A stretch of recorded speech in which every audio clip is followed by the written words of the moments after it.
Plattsburgh State, Oswego State, a rivalry known in Division III hockey for its fame, for its controversy. Whiteout 2018 here.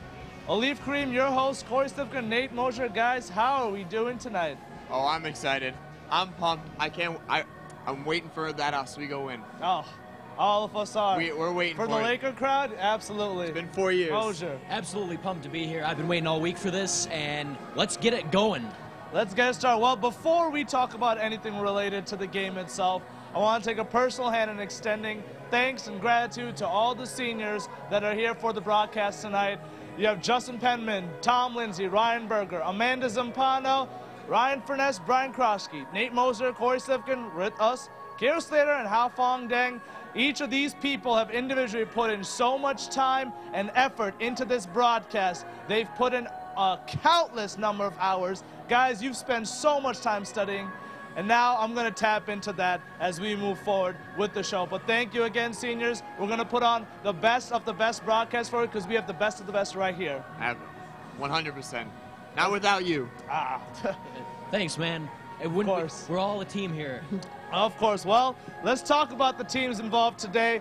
Last whiteout for us, but Plattsburgh and Oswego. These two teams have had one hell of a season, both very controversial seasons, lopsided almost. Last time they've met up here, last 4 times rather, it hasn't really gone too well for the Lakers, for the Plattsburgh State Cardinals, because you see the Lakers pretty much crashing through the last 3 or 4 matchups, except for the one time, February 4th, 2017, the infamous SUNY Championship game. Yeah, that was a tough pill to swallow for everybody, for the Laker crowd. They really were gnawing at that second chance to beat Plattsburgh, and it was pretty crushing. Yeah, absolutely, and obviously if you're the Lakers, one thing you're talking about is, you're thinking about in the back of your head is this whole idea of this whole drought, not being able to win in this building against Plattsburgh.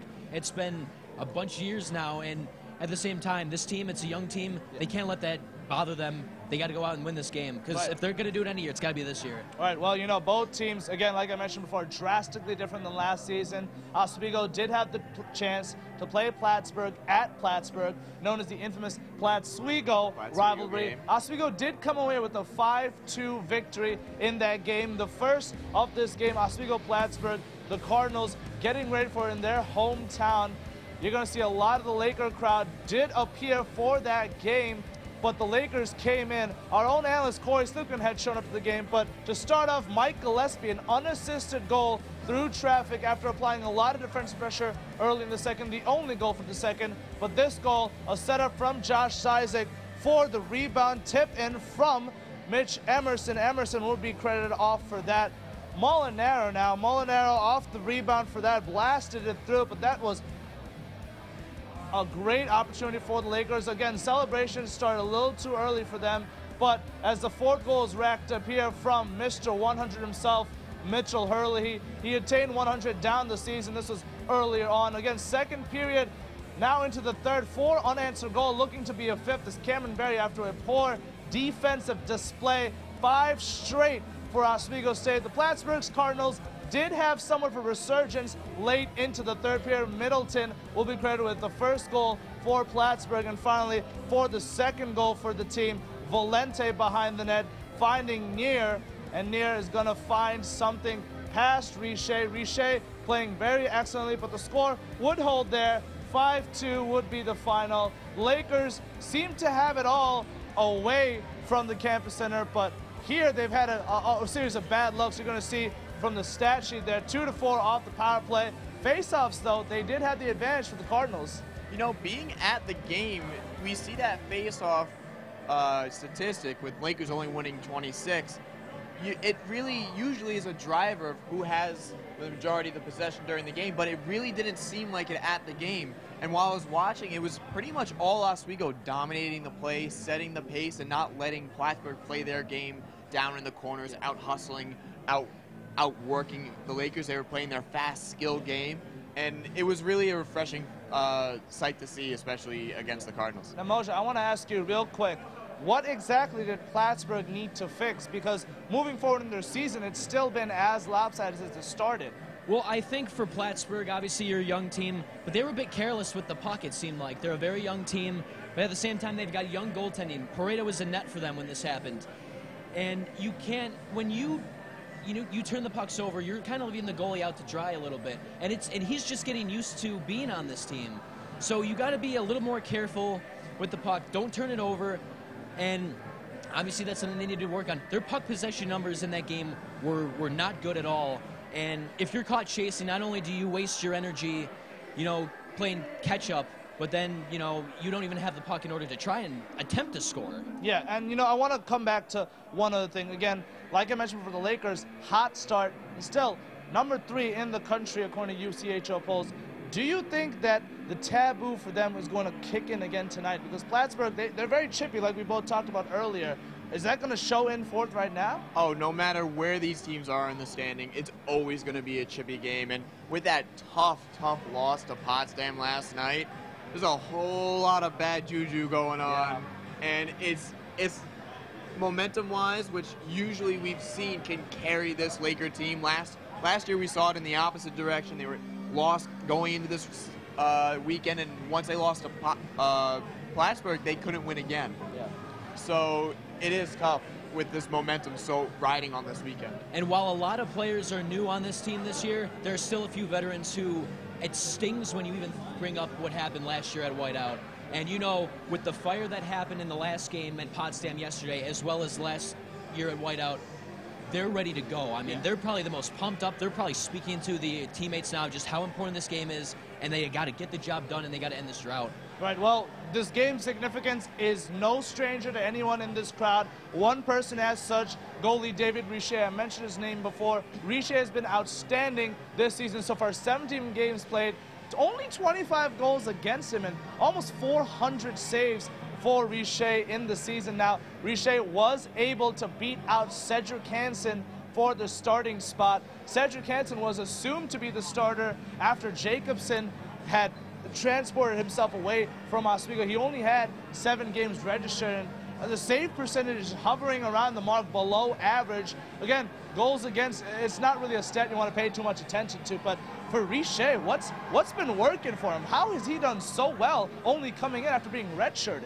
Well, you mentioned that season being redshirted. I think that added a lot of fire to the flame, and he was working hard. He was, as we'll see, terrific package that Ryan Berger put together. We see he was pumped up, he was driven, he was alone, but he wanted to work, and coming in, he wanted to be the guy in net tonight, and it certainly shows. That .940 save percentage, outstanding. He's been a stalwart, and especially in front of this surprisingly defensively minded Oswego Laker team, he's really shown excellence. And if you look at the leaderboards, I mean, he's number 1 in the SUNYAC in goals against average with a 1.43, a 940 save percentage, and an 813 win percentage. That leads all the categories in the SUNYAC. I mean, he's been absolutely on fire. He's come guns blazing, and he's ready to set the world on fire. Oh, absolutely. And, like you mentioned, Corey, our very own sports director, Ryan Berger, did create a piece on Richer talking about his story leading up to this point, leading up to the Whiteout game.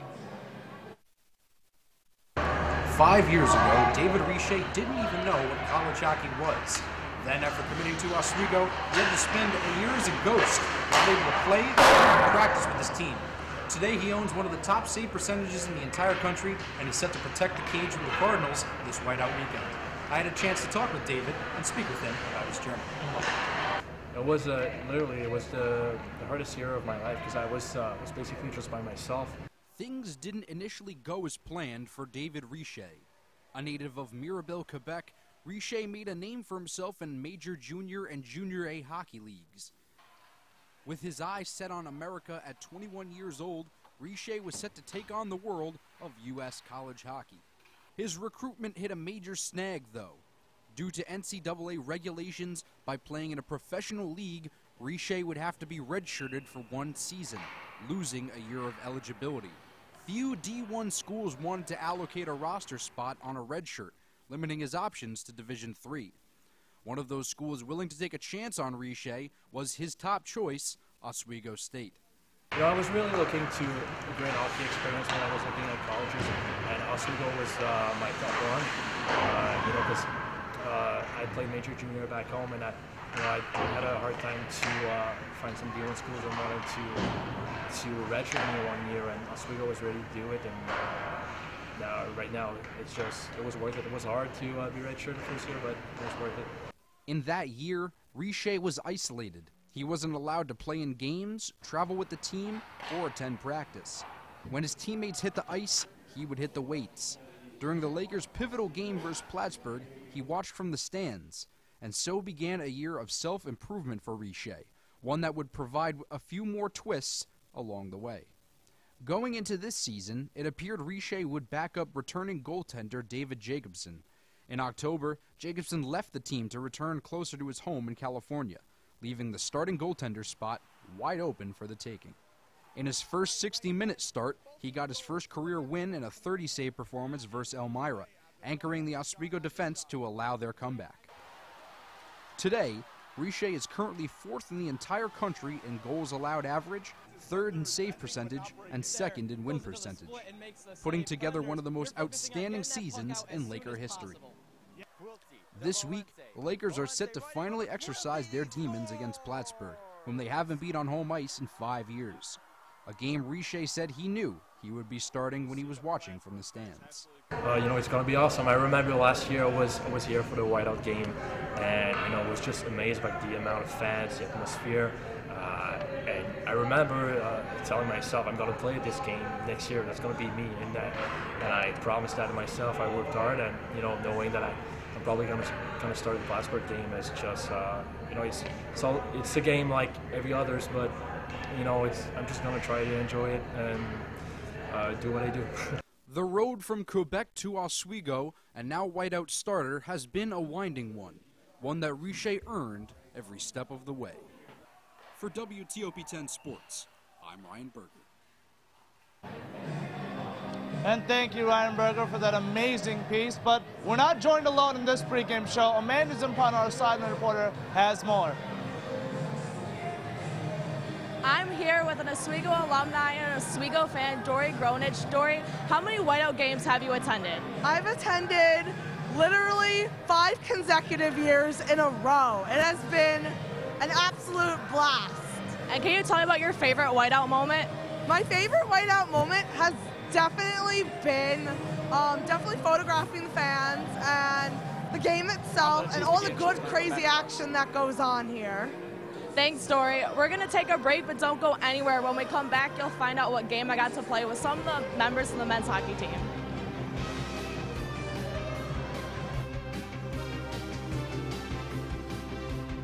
They told me a bottle couldn't dream. That I would never become a superhero.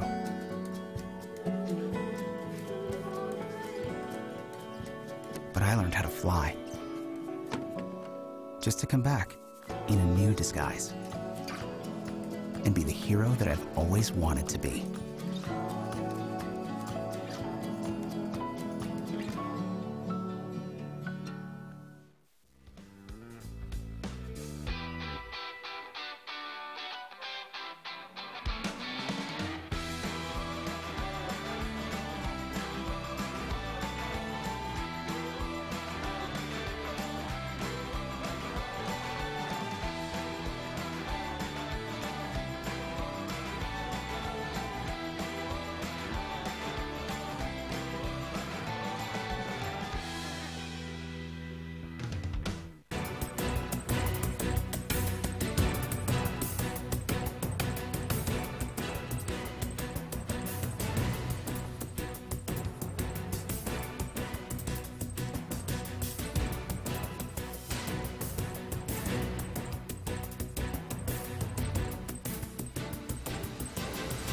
New set.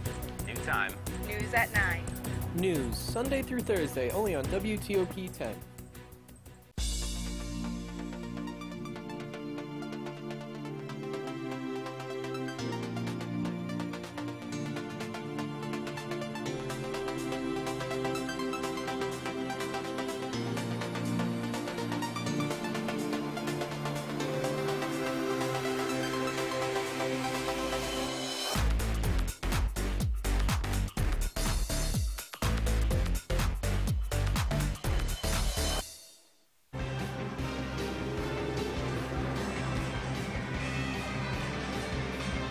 And welcome back to the pregame show here, brought to you by WTOP10 Sports.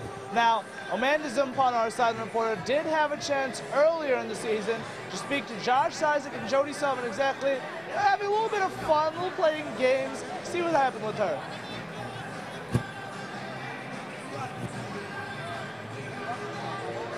Let's go, Tom.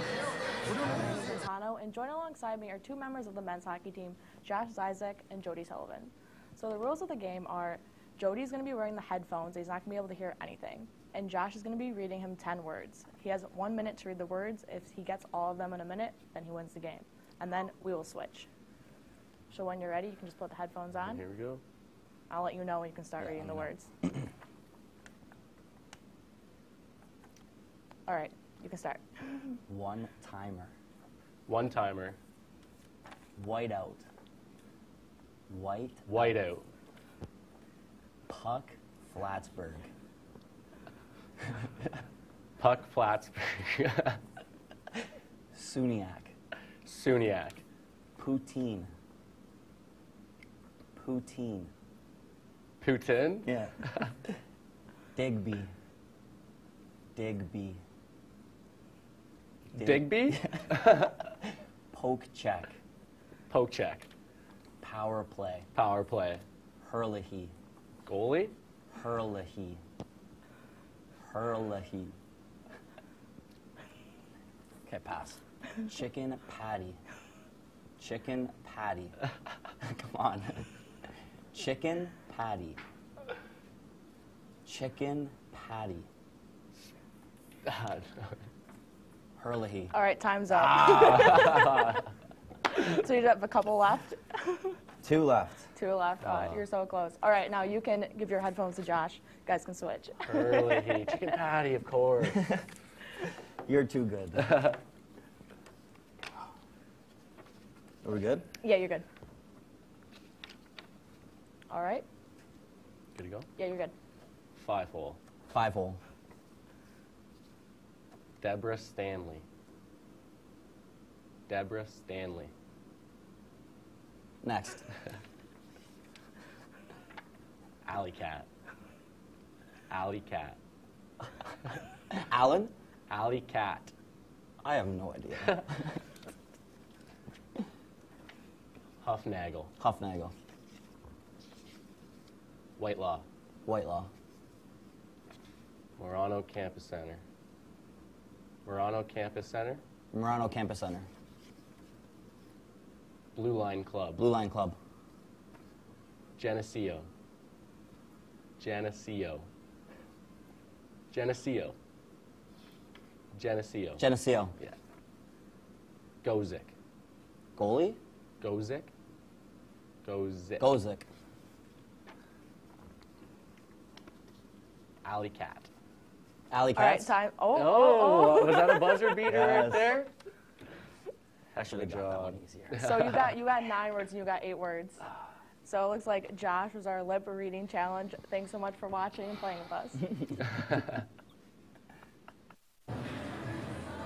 I'm here with Nick, John, and Brandon. They're all so excited for tonight. Nick, you've been to 4 whiteouts before. What do you expect from tonight? Oh, I expect a lot of energy. This building is rocking. It's rolling. Everything's going on. People are cheering for the refs out there on the ice right now. That's how much energy this building has. I'm just so excited for it, Amanda. John and Brandon, this is your first whiteout. What do you expect? What have you heard about this crazy game? Listen, it's my first whiteout, but Laker Nation all the way. I feel the energy here, and I'm ready for a win. It's a great culture, you know, a lot of energy going on. I'm ready for a great game too. John said it best, you know. Let's go, Laker Nation, man. These games are always really close. What do you expect tonight's outcome's going to be? Oh, man, last night, absolute nightmare fuel for the Lakers. A 1-0 loss to Potsdam. Nothing you want to see less than that as a Laker fan. So I just hope they take all that offense that they could have had last night, push it right into this one. 7-1 Lakers, baby. I got that call all night. That's a good call. Do you guys have any predictions? Yeah, 10-1 Lakers all the way. All the way. I'm going to take the opposite route. I think it's going to be a close game. We're going to go on to the wire. 5-4 Lakers. Here we go. Are there any players in particular that you're excited to see on the ice? Anyone you think is going to really help carry the team tonight? Well, you know, Captain Huffnagel Captain Hurley is easily the man to watch. The fans are just really raucous for this team. They don't want to see this team out there right now. But Josh Zizek, he's just been so good on the puck this year. So poised and just effortlessly putting the puck in the back of the net. I'm excited to watch him, Amanda. Thanks so much, guys. We're going to take a quick break, but don't go anywhere. We'll be right back. You're watching Hockey Night in Oswego on WTOP 10.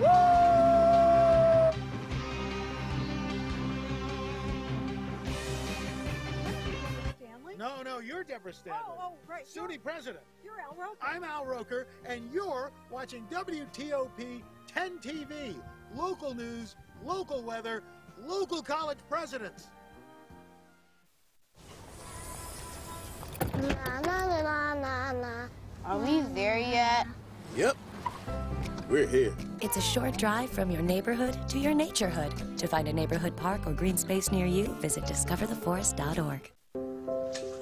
I want to eat apples and bananas. I need to eat apples and bananas. Why can't I eat?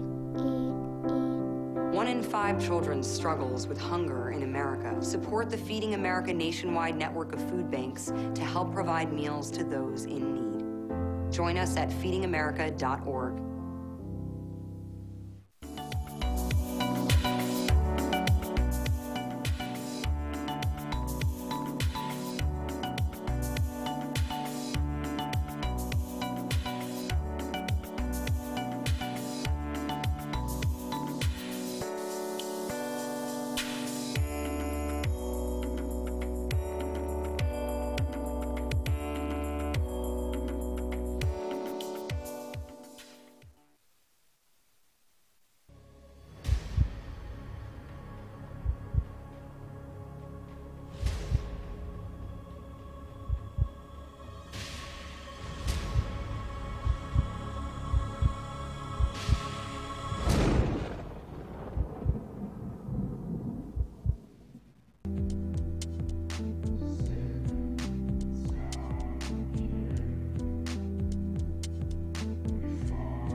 And welcome back to the pregame show here, brought to you by WTOP 10 Sports. Now, guys, real quick, ladies and gentlemen, if you didn't catch it before, we saw it as well. Plattsburgh State are currently wearing jerseys all with number 1, with the teal color as well, and in commemorate for Mary Gosa, guys. Just that's fantastic. That's what you love to see in hockey. Class act.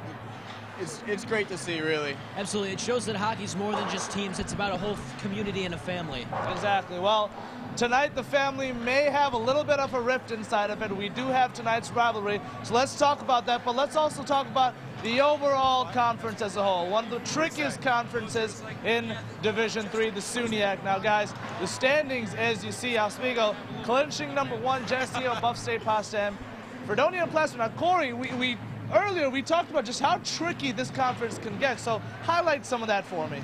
So you see the top 4. Potsdam actually clinched last night with the win over Oswego, so they're fine. Those 3 at the bottom, Fredonia, Plattsburgh, Brockport. Right now, Plattsburgh is in and Brockport is out, but with Brockport playing Geneseo tonight, if Oswego gets the win over Plattsburgh tonight and Brockport gets the win over Jenny, then we'll see Plattsburgh out of the playoffs and Brockport in. And same thing for Fredonia playing. If they lose, they could be overthrown by Brockport too. It all depends if Brockport wins. If Brockport wins, they can throw a whole lot out of whack. But it's up to Fredonia and Plattsburgh to win to set their places in the playoffs. Now, Nate, Geneseo do play Brockport, so that's one of the key matchups for tonight's, SUNYAC play. Do you think Brockport has what it takes? Do you think the Golden Eagles have what it takes to take down the Knights? That's our main matchup. And again, Mooresville, Fredonia, and Potsdam and Cortland. So amongst the 3, I know we're all watching on Brockport, Geneseo. What are your thoughts on that matchup? Well, I got to say, if you're Brockport, obviously you're playing against the Goliath-type team right now. Geneseo, they're number 2 in the SUNYAC right now as it stands. An offensive juggernaut, no less. Absolutely. So if you're Brockport, I mean, this is the test of all tests right now. You got to beat Geneseo, and if you're Geneseo, you got to bring it right now because this is any game's a big game. Oh, absolutely. And Geneseo holding 107 goals scored against their opponents in Division III so far. I don't know if Brockport can get it done, but that's definitely something we're both going to keep an eye out. But in terms of tonight, so Oswego clinching #1. You know, the whole conference itself at some point has played Oswego and has beaten Oswego. Who do you think is the surefire choice you're going to go with if you want to take down Oswego in the playoffs? Oh, it's tough. This division is wide open. It could be anybody from Jenny down to Fredonia. But you just mentioned them before, Geneseo, offensive juggernaut. And I know they say defense wins championships, but obviously those people haven't seen Geneseo play. They come out flying. I got to go off the board here a little bit. Not Geneseo, but right below them, Buffalo State. Now, back in November when these two teams played each other here, it was a close game, and Buffalo State almost came back to win that game. Obviously, since then, Oswego won 4-1 in Buff State, but I think at the same time, you look, and Buff State is almost like a Jekyll and Hyde team when they play Oswego, so you don't know what you're going to get. So if these two teams play, we'll see what happens, but Buff State could actually come in and maybe upset Oswego. You know, speaking of Buff State and Geneseo, in the regional rankings from NCAA, we do have an update on those. Those were just released recently, and Oswego does sit on top of the Eastern rankings. Now, on the other side, it's St. Norbert, I believe. But here you have a look at the East regional rankings: Oswego, South Virginia, University of New England, Trinity Hobart, Geneseo, and then Endicott. Now, these are in the complete standings because Utica and Buff State are tied for 9th. But just what we have off here from the rankings, now, guys, it's going to come really tight when it comes to bracketology. What do you make of what you see right now? Well, you see Geneseo down there. We talked about them already. We have Endicott, brand new program, already going out of the gate. But you look at the top, University of New England comes out of one of the toughest divisions in D3 hockey. They have the top 2 scorers in the nation. They have the top power play that's clicking upwards of almost 40%, which is unheard of. So you got to look at New England. If you're Oswego, if you're looking past this, you got to stick on New England. You also got to look at South Virginia, too. You see up there at the second, their record's almost identical to Oswego's. They have a guy, Jack Billings, 17 goals, 24 assists. They're second in regionals, and their depth scoring, if you look at their statistics, is incredible. So they're a depth team, too, just like Oswego.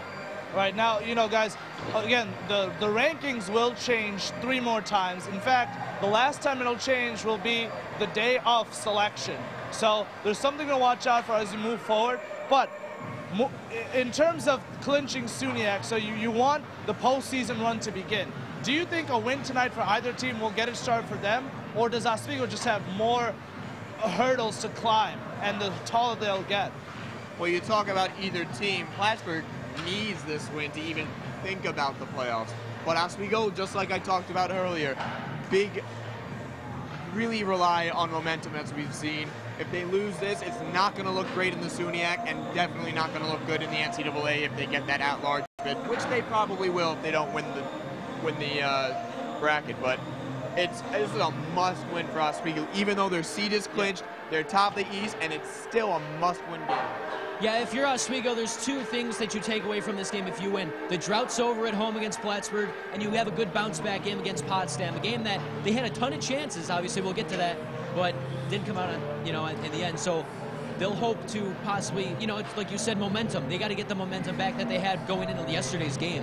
Right, and one last question, guys. In terms of the rankings itself, if Oswego were to drop, it may jeopardize whether or not they'd even make it into the tournament. Now, if Oswego doesn't make it in, would it be a failed season almost?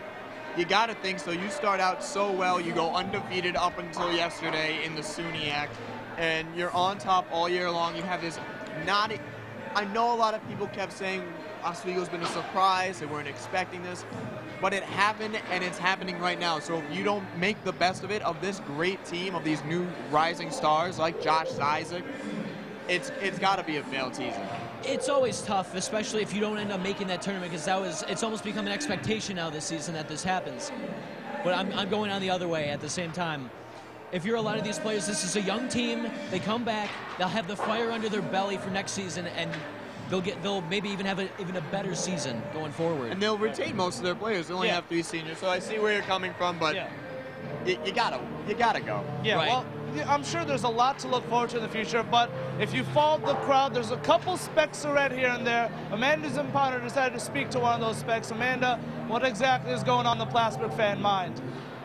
I'm here with Anthony. He's a Plattsburgh fan. Anthony's made the trip out here 4 times. Why do you keep making the trip out here to Oswego? Because I love the rivalry. I love everything that Plattsburgh versus Oswego represents. And I love seeing Plattsburgh beat Oswego on their home ice. What do you want to see tonight? Because you were at the Oswego-Plattsburgh game back in Plattsburgh. Plattsburgh lost to Oswego. What do you want to see tonight? You know, I'm just looking for redemption, man. You know, Plattsburgh lost to Oswego at home, and every single time we come out here, it's always a really competitive game. So we're just looking for a competitive game and a really quality win. Oswego has a strong team this year, and they did have the win, but do you think Plattsburgh could be able to pull off the win tonight? Absolutely. That's not even a question. Plattsburgh's going to pull off this win easy. You think this would be an easy game? What are some of your predictions? I talked to Oswego fans, and they said Oswego was winning 7-1, 10-1. So what do you want to say about that? Absolutely not. Oswego is not going to win 7-1, 10-1. It's going to be a really close game. It's going to go overtime like it generally does. Plattsburgh's going to take it nicely though. Thank you so much. We're going to take a quick break. Don't go anywhere. You're watching Hockey Night in Oswego on WTOP 10.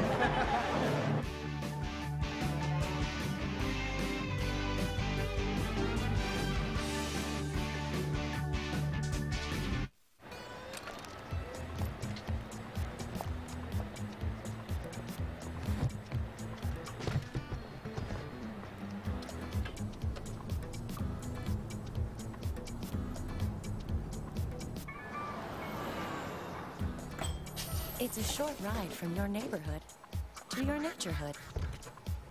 To find a neighborhood park or green space near you, visit discovertheforest.org.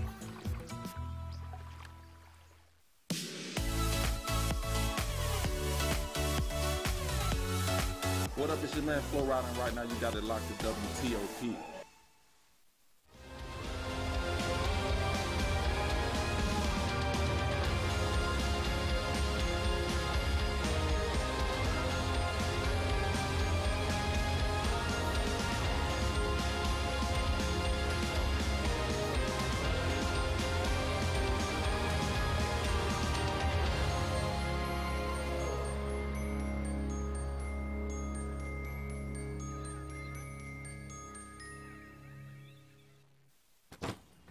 Hart, what's going on? I'm leaving. Why? What did I do? Not enough. The pressure's too much. I quit. I get it. I can do better. Just please don't leave. Don't let your heart quit on you. Get your uncontrolled high blood pressure to a healthy range before it's too late. Looks like us and Oswego will get a... Details have been released on the Manhattan. Check 1, 2, check. 10, 9, 8, 7, 6, 5, 4. Stay up to date with the news, events, weather, and sports. Tune in every Monday through Thursday at 9 p.m. only on WTOP 10.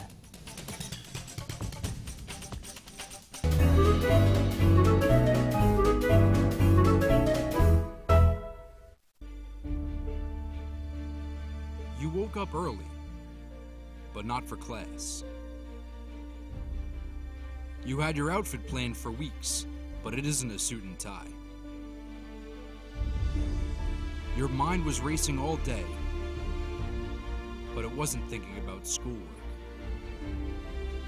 And then you waited for the doors to open, but they don't lead to a classroom. You did all this for the game, for the rivalry. A rivalry filled with stories, with the next chapter waiting to be written. Fresh perspectives and knowledge of the past will make sure we decide the ending. And when we have our way with it, it will be nothing but white, green, and gold.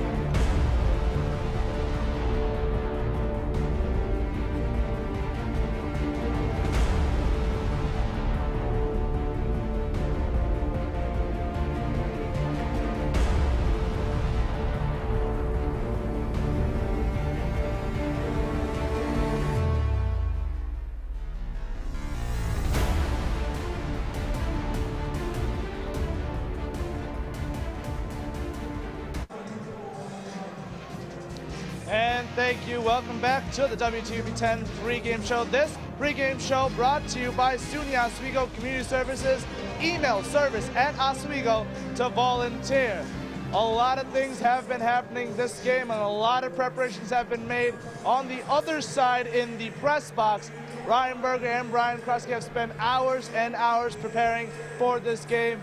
Guys, I hope you guys are as ready as I am for what's about to commence. Yeah, hours and hours. That's right, Alif. And this is it. Whiteout Weekend, the main event. Oswego versus Plattsburgh. And hey, we all know the streak. Oswego hasn't won in 5 years versus Plattsburgh on home ice. But something interesting this year, there's nothing to play for. Essentially, they've got the #1 seed in the SUNYAC locked up. Yeah, but playing for pride. When you play Plattsburgh, you play for pride. And it's not like it's a usual thing. 5 years. Ryan, we were in high school the last time this happened. Now we're seniors in college. The streak's got to end eventually.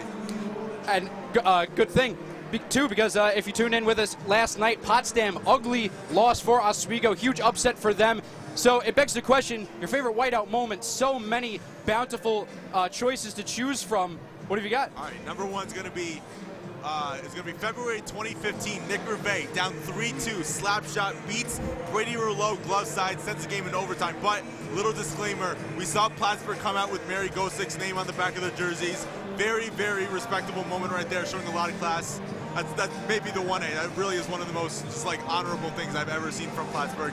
Very storied rivalry, but a lot of respect on both sides. That's right up there at the top. Talk about unforgettable moments, right at the buzzer. I was going to say, I don't think I'll ever forget the confusion when I saw those practice jerseys and then to see Mary Gosick's name on the back. Just incredible. For me, it's got to be 2015, Alex Botten. Plattsburgh, they were the red machine. It seemed that Oswego was just never, ever going to beat them. That Botten goal to give them the lead after they were tied at 2 apiece, it really made me feel like Oswego really could pull it off. Of course, they didn't. Had to wait a little bit longer for that. Might have to wait another year. We'll find out tonight. But we're at senior night for Oswego. We're going to be saying goodbye to some great Lakers, Trent DeRocher, Joey Scorpio, and of course, Mitch Hurley. We talked to him earlier this week to talk about his journey to the century mark. Scratched my first game. I knew coming into this my freshman year that I'd be sitting out a lot. You know, maybe only playing 5 or 6 games. I think that was my expectations. But I think the coaches saw something in me, and honestly, I just feel really lucky. And I got my chance, and you know, I played with 2 incredible players, Andrew Barton and Christian York, that night. And you know, we were just clicking on all cylinders, and I scored 2 goals. And you know, I always say, like, if I play that game and I didn't score, you know, I don't know where I am today, because it's, you know, there's so many good players here. I just feel really lucky, and I'm glad the coaches believe in me. Please get their best game, and you know, no matter what the record is, whether they didn't win a game all year, it's always going to be tough against Plattsburgh, especially here. I know they love playing here, and we love playing there. And a quick correction, that's David Ferreira on senior night. We'll be saying goodbye to him. Joey Scorpio will be here a little bit longer. So Plattsburgh, they come into town. The Morano Campus Center, it's been their second favorite place to play. Of course, aside from the Stafford Ice Arena, where they play at home, they've had a lot of success here. What are Plattsburgh's keys to the game? Yeah, well, they got a couple things you do. You can almost say they like playing in Oswego better than they do in Plattsburgh. Yeah, let's roll off these keys. Run and gun. We talked with Coach Emery pregame last year and this year. He said run and gun. That's the type of style they like. And we saw when we saw that Matt Quilty goal in the last minute of Whiteout last year, it showed exactly why. Protect the throne. You got to protect the throne. You got a freshman in net, Jimmy Perota, lost to Oswego the first time he played him. Get down. Oswego, Josh Isaac, Mitch Emerson, Cam Barry. We know how well they work in front of the crease. You got to save it. And it's just a lot they got to do. And once again, you got to set the tone. You have 6'7" Sweden native Jacob Engvall. Make the first hit. The team that has to respond to the physicality is the team that often loses. If you set the tone of the physicality, you're automatically in their head. You got real estate up there. That's what you need to do. A lot of real estate owned by the Potsdam. They're going to have to compete with them for Mitch Hurley. But Oswego was rattled last night. You saw the physicality. It got to the Lakers, and they ended up losing 5 years. 5 years, we all know the streak. What is the roadmap? How does Oswego finally get over this hump? Yeah, it's going to take a lot. You mentioned 0-3-2 in those games. And, yeah, let's get into those keys. The first one, head on a swivel, running gun. Plattsburgh's going to be going up and down the ice, all in transition. You got to know where you are at all time. We saw Sean Federer get burned last year because of that. Back to front. Last night, Oswego just throwing pucks in from the blue line and from the slot.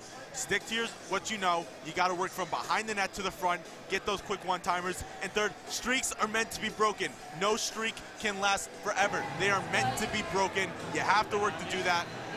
It may be the year. Who knows? But it may be this year.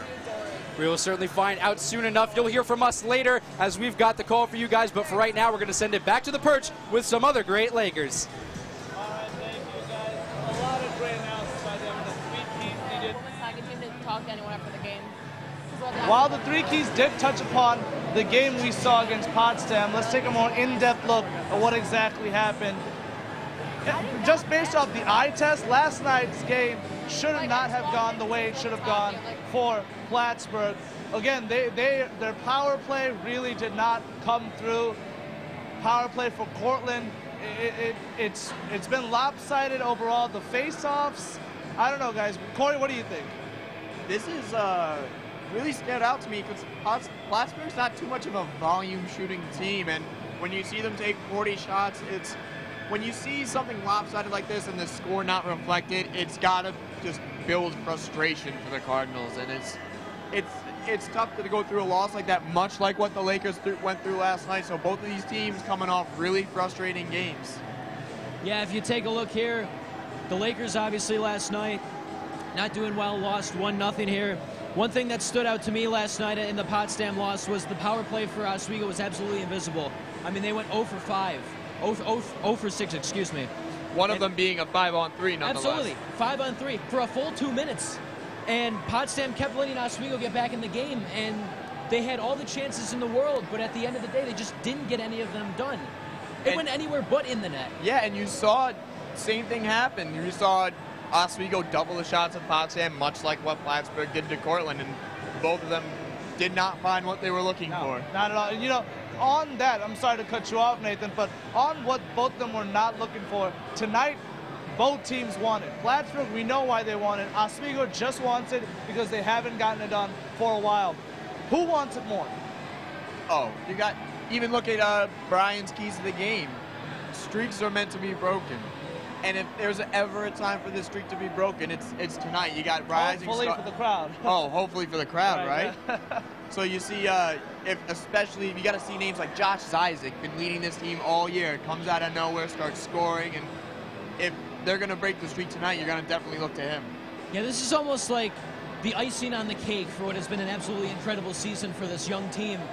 And being able to break this streak now, it's like almost like the weight is just getting lifted off your shoulders, and you don't even have to think about it anymore. Yeah. And you can just go on and you can focus on just the playoffs and stuff. It might be a new team, but this drought, regardless, has been on all these players' shoulders, just as much. Right, and now, we've talked a lot about both these teams, but let's hear it from the coach himself, Coach Bob Emery from the Plattsburgh State Cardinals. We got a chance to speak with him just a little bit earlier and got his thoughts on tonight's rivalry matchups. Take a look. I don't think we're a bad team. I think we're an underachieving team, and that's tough for me to swallow as a coach after 30 years. I haven't had too many teams that have been underachieving. I think this year's team's been underachieving. So a lot of teams we've had that I've coached been overachieving. So I don't talk to the goalies at all, and never have, and it's just up to them to get the job done, We got ourselves in a situation behind the 8 ball in the league, and not to beat a dead horse, we can't go backwards. We can only take care of what's in front of us and try to go out here and have a good warm-up and loosen up and really try to go out there and play the type of game I think we're capable of. And thank you, Coach Bob Emery. Our guys working really hard to get that soundbite for you. But Coach talked about a little bit about his team. Let's take a look at the full lineup for you tonight. A lot of players in action that we might have not thought would be there. Pat Egan, something I noticed, a scratch, and I thought he would have played. But here's a look at who's playing tonight. Key thing to note, I believe, Rich McCartney on the right wing on the top line, a freshman with 17 goals. You took the words out of my mouth. I was just going to point out that top line. You mentioned McCartney, the freshman, along with some of the only upperclassmen on this team, Cam Owens, Matt Quilty, they've been big point producers, especially McCartney, 17 goals. Yeah. Outstanding for a freshman. So definitely look at that top line, I think. really something that the Lakers got to look out for. Yeah, and you also have to look at that second line, too. I mean, obviously the top line's got the best talent, but you look at guys like Joe Draben, Antoine Desnoyers, and Cole Stallard. Cole Stallard in particular has 7 goals, 7 assists right now. He's a secondary scorer for this team, but in a game like this that's so important for a team like Plattsburgh, the secondary scoring is going to be clutch. Right. I don't know. You got to look to your stars. Big game, big names. You got to step up. Whole team's got to step up. It can't just be the stars, so you can only get so much done. Sure. I believe you told me as well, Corey, hockey is a team sport. Let's look at the home team tonight. The Lakers putting out a lot of new faces. Tommy Horn is going to get his chance to play tonight. Aaron Huffnagel, the most notable scratch from tonight's game. We're unsure of the reason why, but that's what you have tonight playing for the Lakers. Yeah, Huffnagel's a pretty big loss. A lot of big scoring touch from the big guy. Has good hands, but you mentioned Tommy Horn. You looking at my notes or something? Because I have him circled. I have his line bracketed in. Maybe a peep here and there. Him, Barry, and Molinaro, they got to grind out this win, especially Tommy Horn and Cameron Barry. Barry's been a grinder from day one on this team. He parks himself in front of that and gets those deflections, bashes in on those goalies' pads, and gets in those dirty areas. So you got to have him step up, and definitely what's going to be a chippy game tonight. I got a little bit of an obvious choice here. You look at, I got to go with the leadership line. You got the leader in scoring, Josh Zizek as center. You got Mitch Hurley, the captain, on the left wing, and you got Michael Gillespie. An offensive juggernaut of a line here. Leadership in the locker room with the C and Hurley and Josh Zizek absolutely coming, breaking out, had a breakout season this year and has been an absolute offensive juggernaut. We throw that word around a lot, but an absolute offensive juggernaut for this team. One thing I wanted to point out, this season we haven't, especially towards the end as it closed out for the regular season, we haven't noticed a lot of shifts. And it's quite unlike Coach Gosek because he loves to move his players around. Do you think now he's just going to play it safe and just ride with what works best? I mean, if it ain't broke, don't fix it. And Zizek and Hurley have been clicking. Barry's been having a career year on that line. So except for a couple moves like Thomas Horn coming in and out, Tyson Bruce getting hot earlier in the year and then having him come out, it's pretty much stalwarts all along this up and down this lineup. So Coach Gosek must see something in this lineup because it's working for him. Yeah. He did win every game except for one. So he did, yeah. Give him some credit. Yeah, I can understand. At this point, you're in a safe enough of a spot right now where just keep what works because it doesn't matter how many wins you have in the season right now. Now it's all about the playoffs. These are just, you're finishing out the regular season. If it works, like you said, if it ain't broke, don't fix it. Exactly. And it definitely ain't broke. No, definitely not broke. Well, I know we talked about the whole team in general, but we're going to focus on specific players. Corey, you're a player to watch for Plattsburgh. Let's start with the away team. So it might not be obvious, especially on the score sheet, but he's definitely obvious when you see him on the ice. Number 2, Jacob Engvall. Huge, 6'7", 215-pound Swede. He will let you know that he's on the ice. No goals, no points, only played 6 games, but whenever he's on the ice, he'll let you know and send you into the boards, and that's a big impact in a game like this. Yeah, I took a little step back seeing how big he was, but Moser, your Plattsburgh player to watch. Mine was a little bit more obvious. I went with the leading goal scorer, Rich McCartney. Now, this is a young team, a lot of the veterans left, so obviously you're going to need some guys to step up. Rich McCartney definitely did that. He's got 17 goals right now, is the leading goal scorer right now. That's 10 more than the second best Cardinal in goals right now. And, I mean, give this guy a lot of credit because he's scored most of these goals for this team. He's carried this team offensively, and give a credit to a freshman here. That's fantastic. Absolutely. Now, let's go to the home team. Corey, who is your player to watch from the Lakers? Number 9, Mitch Emerson. Not too big on the score sheet, but he fights for pucks. He'll get down behind the net, work against the boards, and then he'll finish his check just because. He's a small guy in stature, but not in energy. He is a muscle hamster all around the ice. Absolutely. So you'll see him digging for pucks all over. Plays big. Plays big. Yeah, definitely. Well, Leaf, I decided to go with Cam Barry. And you look at the stats, 12 goals, 9 assists so far this season. However, the reason why I picked him is he comes up clutch and he steps up in big moments. One game that stuck out to me in particular was a game against Buff State in November. He had a nice setup to Molinaro, but the play that in particular I want to talk about was the great individual effort he had to score that game what ended up leading to the game-winning goal, and the late third, with only a few minutes left, the tie-breaking goal. It was it was unassisted, a great individual effort, and it goes to show how important he can be to this team. That's why he has that A on his chest. Right, Definitely a leader in the locker room. Oh, too. absolutely. But outside of the guys that you've seen, is there any player that sticks out, but that isn't your player to watch?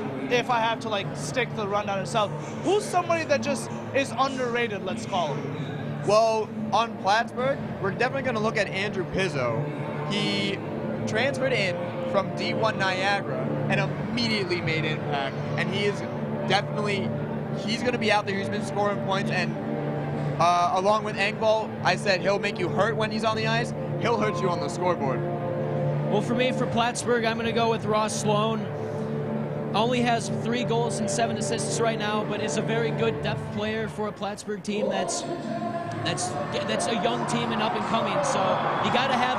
He's not a goal scorer, but he's a big body, and he's going to be very important down the line for depth and everything. Yeah, and let's take a look for Oswego. You know, there's a lot of good players. We've called all their names almost all season, but who's underrated? Who's flown a little bit off the radar? It's tough. You look, except for Isaac, it's been pretty much a score by committee. But you got to look at names like Tanner Spink, Tommy Horn, freshmen stepping in, getting interchanged in and out a lot.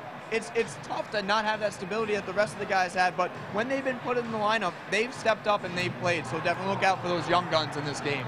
Yeah, David Ferreira, I look at he's a bit of an under. Oh, so you're going for the seniors, and I go for the freshmen. Absolutely. Yeah. Reason why I'm going for the seniors is obviously this is a young team, but a guy like David Ferreira, he's on the 4th line right now, but at the same time, he's been around the block a couple times. Oh, absolutely. Oh, yeah. He can lay in some big hits as well, and he's not afraid to get physical. We all know that, and his leadership skills will definitely not be underestimated by Plattsburgh or Oswego. They'll be helpful for Oswego. You know, I'm currently hearing right behind me the players are about to start lining up, so we're going to move to our predictions for the night. Corey, I'm going to start with you.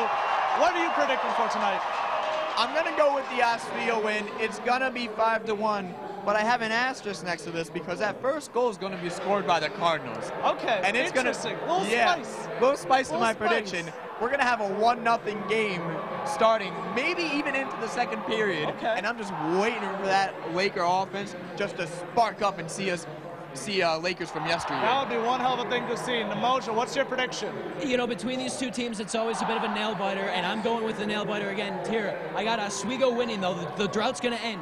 3-2 Oswego. I think it's going to come right down to the last minute. Right, and you know, I'm going to take a little gander myself. I'm going to say 4-2. What we saw in the Geneseo game might be replicated here tonight. Oswego's going to come out firing, but then Plattsburgh is going to come up with a little bit of a resurgence before finally the Lakers close it off, potentially with an empty netter.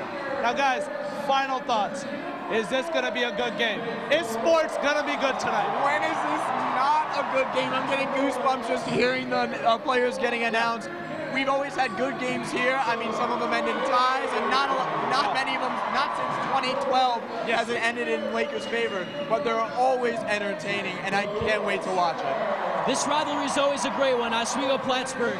And this is going to be another great one today, and I think the drought ends today. It's going to be a great effort by both teams, but only Oswego, I think, comes out on top here. Well, we all wasted our voices here. Thank you for tuning in for the Hour pregame show. On the other side of the break, Ryan Berger and Brian Kroski will have the call for you. Stay tuned. It's Whiteout 2018 on WTOP 10 TV.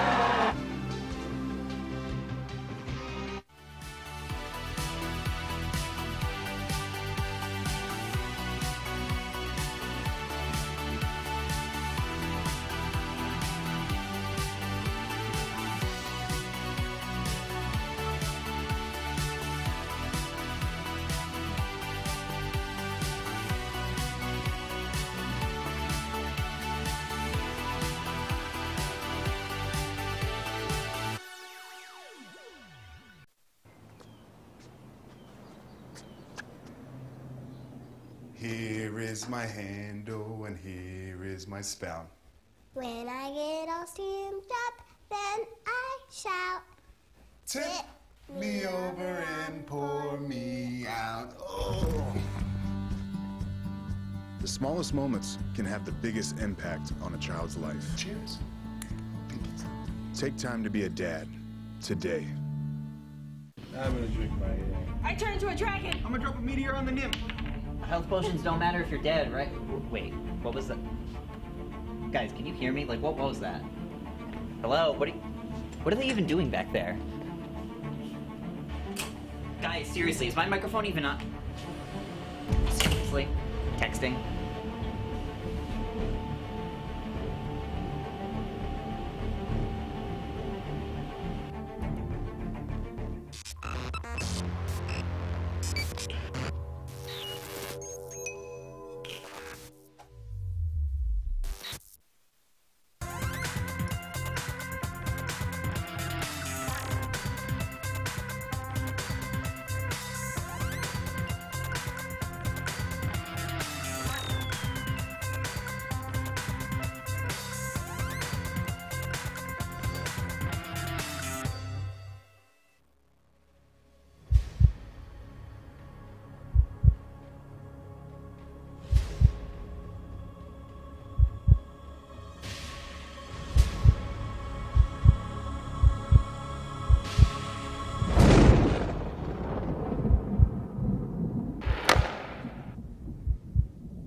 No mistake on the back end, goes 5 home.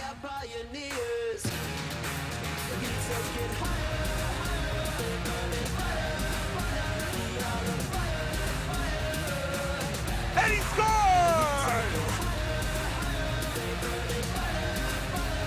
Right in front for Isaac, he scored! Hockey Night in Oswego starts now.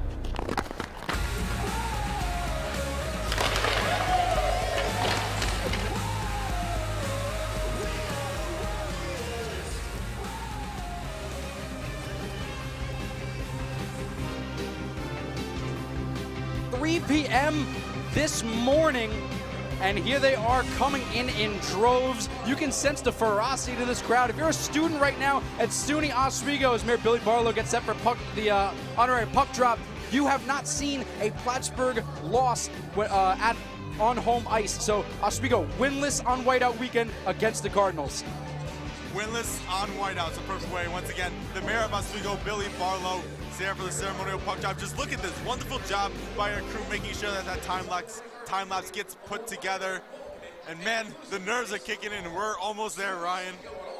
And Mayor Barlow made a lot of friends over the past couple weeks, signing off on that Taco Bell. Looks like that they'll be bringing that to the shores of Lake Ontario. You remember the sign last year had a ton of people cheering for him. So let's break down this matchup. We'll start with the goalies. David Richer, looking like an All-American. Actually, let's start with Jimmy Pareda, the freshman. Not quite looking like an All-American. When Oswego went there, he gave up 5 goals, stopped 29 to 34 shots, 2 for 4 on the power play. But look at that, saving around 91%, 2.79.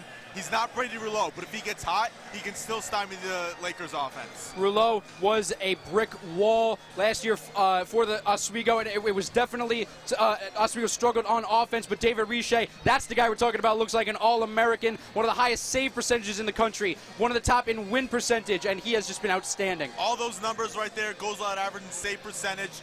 #1 in the SUNYAC, top 5 in the nation. Like you said, playing like an All-American, you had the chance to sit down with him, really get to know him. The reason why you can believe Oswego can win this game is because of Richer. They haven't had like a goaltender like this in many, many years. It is senior day for Oswego, so we've got a couple fresh faces there on the ice. Trent DeRocher as he wins the faceoff there along with David Ferreira, and of course the captain, Mitchell Hurley, as we are going to get things started on Whiteout 2018. Really like that move by Coach Gosek, announcing all the starters as the seniors. Really show what they put in so far in their 4 years on Lake Ontario. Already Oswego turns it over in the zone, and then Richer wisely will decide to cover it, and it'll be a face-off. This crowd has not stopped cheering. It reminds me a lot of Mary's Minute earlier in the year. I can barely hear myself think. I can barely hear myself speaking. You see those white towels waving. The energy in this place is absolutely amazing.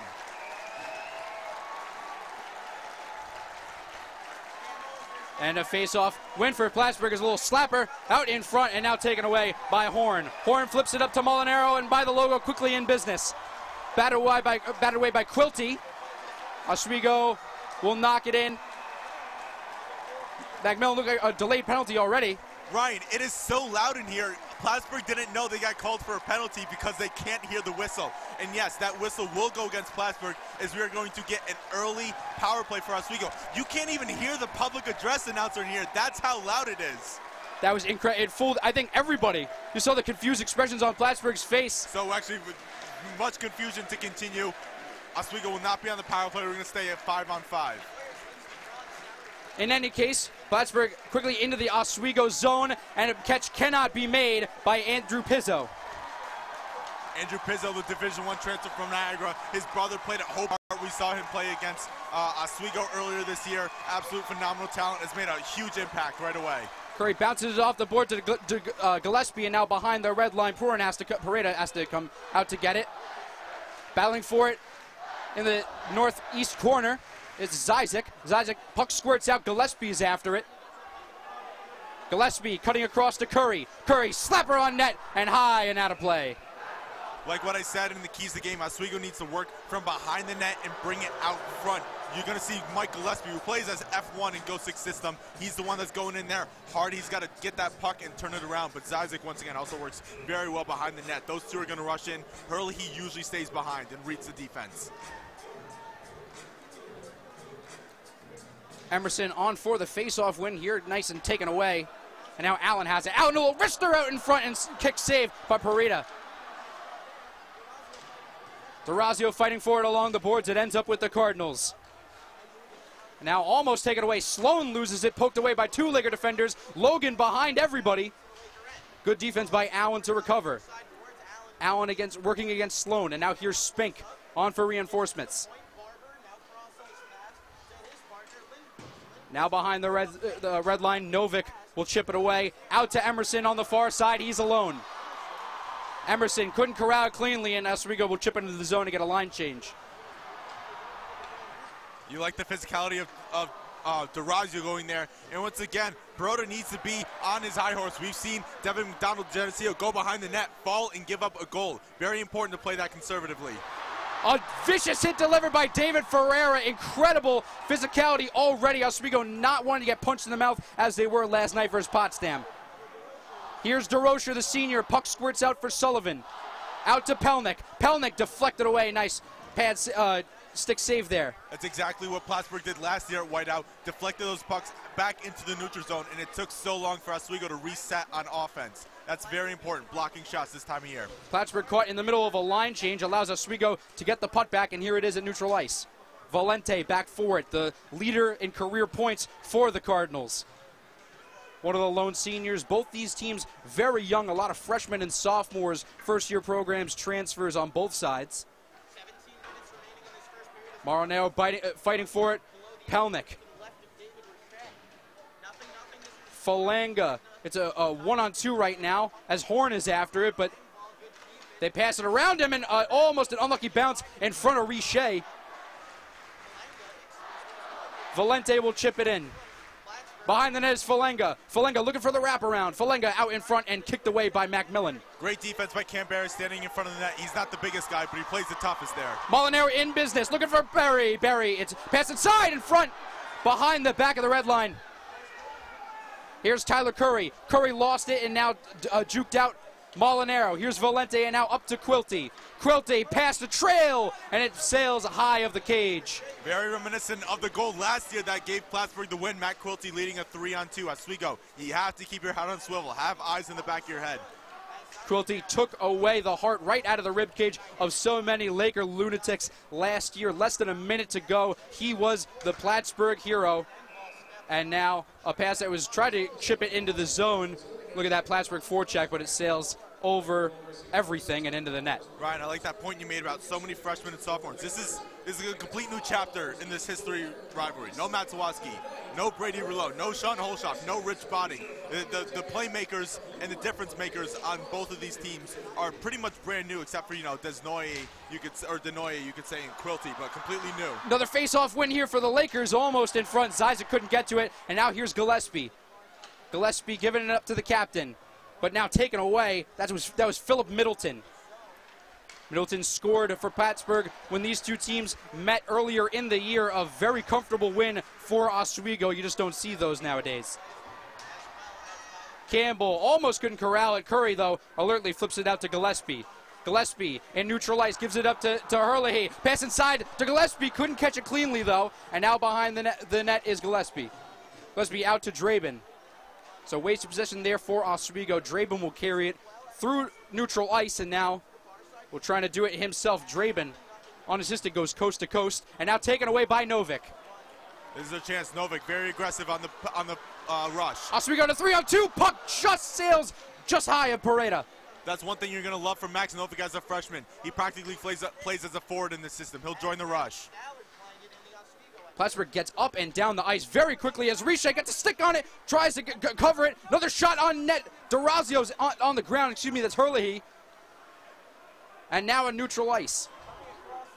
Desnoyers chips it into the Oswego zone. Behind the net is Novick. Bad turnover. Yeah, AJ DeRazio just fell over. There was no one around him. And you don't want to blame him for that, but obviously it was his fault, and little things like that can lead to bad turnovers. Here's Spink, gives it off to Emerson, and now back to Spink. Has to stop at the face-off circle, and now gives it back to DeRazio. DeRazio falls again. And now behind the red line, it looks like the Cardinals are going to win the race. And now, here's out to Plattsburgh. Logan lost it. Plattsburgh has it, the face-off circle, no clear possession. Ferreira fighting, Valente has it. Valente with a shot, and just hovered above Riche. Puck's blown dead. I think we're getting a high stick right there. And that's sometimes the price you have to pay for playing aggressive on defense. But so far, Riche, he's had a little bit of traffic in front of himself. But Oswego doing a very good job to make sure they're deflecting pucks, something that they haven't done as well last year against Plattsburgh. Droscher at 6'5". It didn't really look like he had a role earlier in the year, but he has really stepped his game up in these past couple of years as a pass wide of the net, and Riche Pelnick takes it away. 2 6'5" bodies on for the Lakers right now. I'm waiting for, we also have 6'7" Jacob Engvall. Let's see if we can get some two worlds collide and get some massive hits. Here's Pelnick. Pelnick surveys and gets it out to McMillan. McMillan harassed by 2 Cardinals, and now Ferreira will get it and knock it into neutral ice. Oswego will go for a line change. Lawson fighting for it.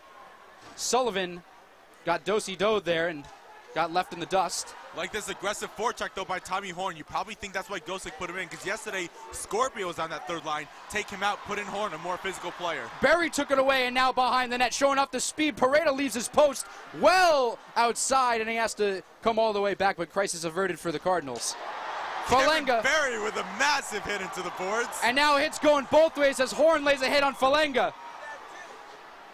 You like the physicality. We've had a clean hit so far, no penalties, almost 8 minutes through this game. Beautiful bounce pass to Molinaro, and Barry takes a hard crash into the boards. Probably not going to be called. Yeah, no call for boarding those. Barry was sliding, but once again, the hits coming bunches.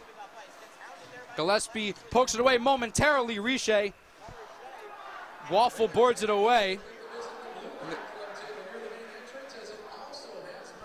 Like I said, the hits, they come in bunches. And it was one of my keys to the game. Whoever really sets a tone. We haven't seen one team. Maybe Oswego's a little bit favoring in the physicality. But you don't want to be the team that realizes, oh, we're getting out physical right now. You want to be the team that says, we're dominating them physically. And certainly doesn't help that Oswego plays Potsdam. Even though Oswego has a positive record versus Potsdam, they usually end up pulling it out. But those games take a toll on Oswego mentally and physically. Absolutely. Back-to-backs are always tough. Here's Gillespie, shot on net, and it looks like Zizek got pushed, no call. Here's Pizzo behind the net, Zizek battling him for it. Zizek wins the battle, and it comes up with Gillespie. Gillespie crossed the ice to Novick. Novick surveys, leaves it off for Herlihy. Zizek, beautiful pass for Hurley through the neutral zone, but couldn't connect. We've been saying this first line clicking on all cylinders. They know where they are at all times, and a beautiful forecheck so far. Quilty stops it with his foot. And Quilty carries it through the zone. Quilty past Gillespie, past 3 Lakers, all the way to the red line, goes coast to coast, and Emerson will flip it away. Makes it up to Barber. Barber cross, looked like he was looking for his pass partner, but nobody on the other end. Here's Allen coming up with it, but here's Durazio. Durazio turned it over, looked like. Hasn't been able to do anything comfortably so far. Durazio getting a lot of burn so far. Loss of Aaron Huffnagel, who has been so great for the Lakers so far, but haven't seen him. Yeah, Huffnagel, speculation. He heard he got dinged up in practice. And obviously, this game means something for pride, but nothing for playoffs. Oswego, he's averaging almost a point a game. Oswego wants to hold him well for the playoffs because we got a playoff game here next weekend as well. Again, Oswego has locked up the #1 seed. You just don't see it that often. Plattsburgh comes to town, rather, and there's really nothing to gain. Plattsburgh, of course, they control their own destiny. A point, and they are in. If they don't get anything, though, it looks like tiebreakers would go to Brockport. We're going to get a penalty right here, and it looks like this one's going to be on Plattsburgh, and we're going to see the first Oswego power play of the game. The Lakers have struggled recently on the power play on the season. 21 for 97, just over 21%. This power play brought to you by Colleges Against Cancer. Register for this year's Relay for Life, April 7th and 8th at relayforlife.org/SUNY Oswego. So Oswego, one of the better teams on the power play in the year. They've been very efficient. Very efficient, but very inconsistent. They either usually go off like a 3 for 6, a 2 for 5, or they usually go 0 for like they did yesterday. And they were raining shots yesterday. Early chance here for Gillespie. Pass down low to Molinaro and gives it back to Gillespie. Gillespie across to Hurley. Oh, he hit post. And Pat save away.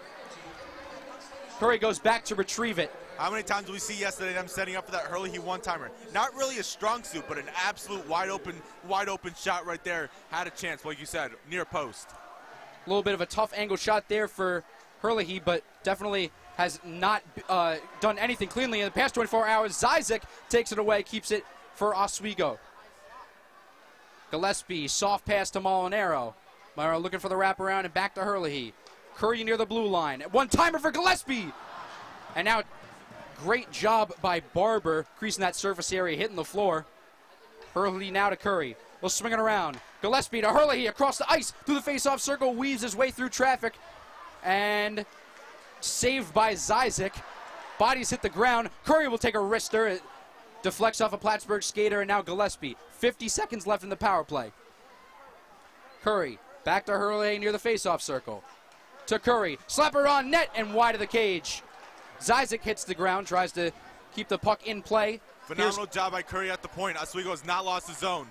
Almost a one-timer by Gillespie. Thought better of it. Inside to Molinaro. Outside to Zizek in front of the crease. And a good clear by the Cardinals. 30 seconds left on the power play. And sometimes this is when you think Oswego would like Matt Galati back to being a Laker jersey, rocking that 44 with those one-timers. Galati was in the house yesterday. You assume he's probably hanging out with some of the inactives so far as he was yesterday. Berry not on the same page as Durazio, as we have some miscommunication at center ice.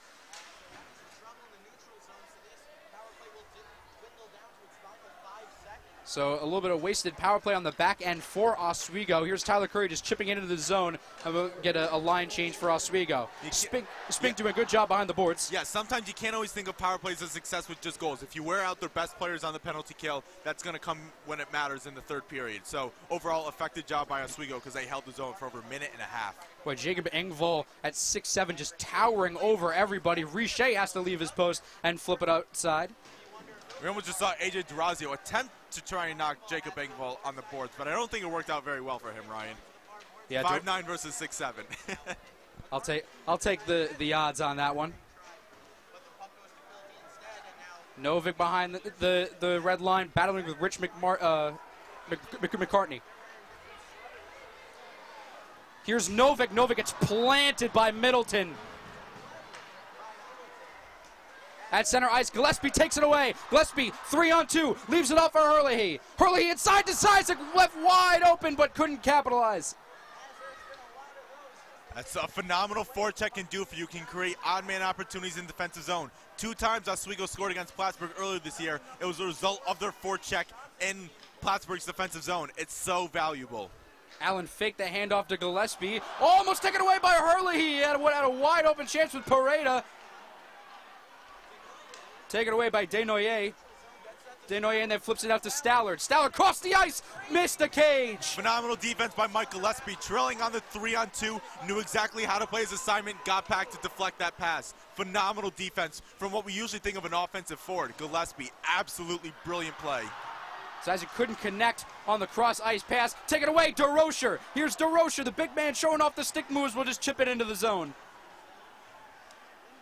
Here's Ferreira. Seniors going crazy here for the Lakers as DeRocher lays a hit. And now Desnoyers at center ice. 1-on-2, but he's got Draben. Loses it off the puck, and now to Pelnick. Pelnick out to Sullivan. Sullivan to DeRocher. DeRocher will just slap it along the boards and chip it in. Ferreira after it, and Pareda leaves the crease once again. Here's Sullivan taking it away near the face-off circle. Someone lost their stick.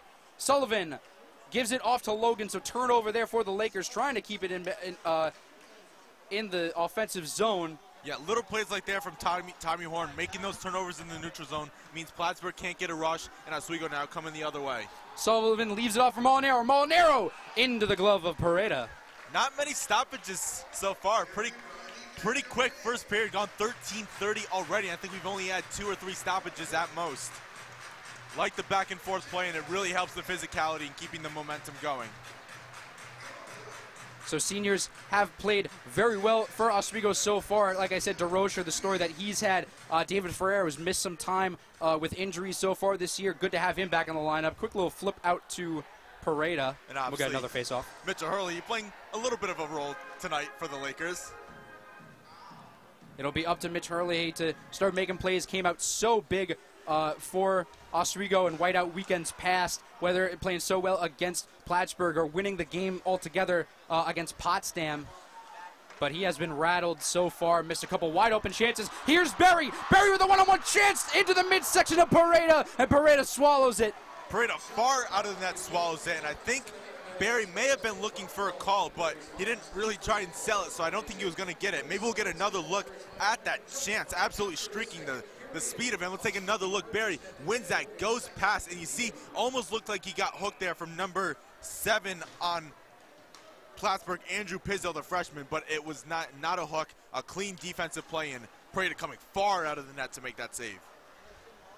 Oswego looks to be focused, not really what you saw last night versus Potsdam, and Cameron Berry, usually the fastest player on the ice, just making things happen, shades of what Kenny Neal used to do. Here's Quilty behind the net, battling with Spick as the puck squirts out and ends up with Campbell. Campbell got tripped, no call, but gets back up to his feet and then gives it out to Spink. Along the boards now and won by Barber. Barber shot on net for Richer. Richer sticks it away. And Curry behind the net will flip it out to Emerson. Emerson will carry it out of the zone, defended closely by Barber. Bounce pass off the boards, no dice, shut down by Quilty. Some strong neutral zone play from both Oswego and Plattsburgh, avoiding a lot of rushes on either hand. Right there was from Barber, deflecting that pass from Emerson. You really got to appreciate neutral zone play, good neutral zone play when it happens. Kicked up ahead to Stallard. Quilty will just backhand it into the Oswego zone. Here's Draben. Draben, good forecheck there. Leaves off for Gillespie, and now Lakers in business. Here's Zizek. Zizek with Gillespie as the trailer. Zizek all the way into the zone, gets boarded along the student section glass. And Hurley, he was streaking right with him, waiting for that pass, but Valente cutting that pass off and turning it over, and Plattsburgh able to get back very quick. There's that running gun we're talking about. Sometimes it results in offsides, but it's the price you're willing to pay to get those offensive rushes. Yeah, Valente couldn't handle it cleanly on the stick, and so we're going to get an offsides here. One of the very few stoppages in play that we've had here. Physicality-wise, we've seen a couple hits thrown, but it's nothing too out of whack for Oswego. Yesterday, you talk about the expression, you went to a fight and a hockey game broke out. That's really what these games start to feel like, but so far been rather tame. Remember, a lot of these players haven't been a part of the rivalry. Absolutely. They got to get used to the players and get used to the rivalry and the feel and the atmosphere of the arena, and playing off the crowd. It absolutely does matter and absolutely can affect the game. Falagna, two bodies collide and cancel each other out. and offsides again, and that's Oswego playing physical, forcing Plattsburgh to try and hurry and try to rush, and they're rushing mentally, and it forces them to rush on the ice. It's back-to-back icing calls that we have had. I mean, give us a couple seconds to breathe. I feel like, you want me to go get you a cup of water? I can step out. It was actually a reverse jinx there. I was saying, oh, we haven't had a lot of stoppage of plays. That makes the stoppage of plays happens. I need a drink of water. I can run to the bathroom. There's that broadcaster's curse. You can use it as a weapon. Emerson on for the face-off, won by Plattsburgh. Valente now behind the net, leaves it off. Out to Quilty. Relay pass can't be made. Spink breaks it up. And now kept inside the Plattsburgh zone.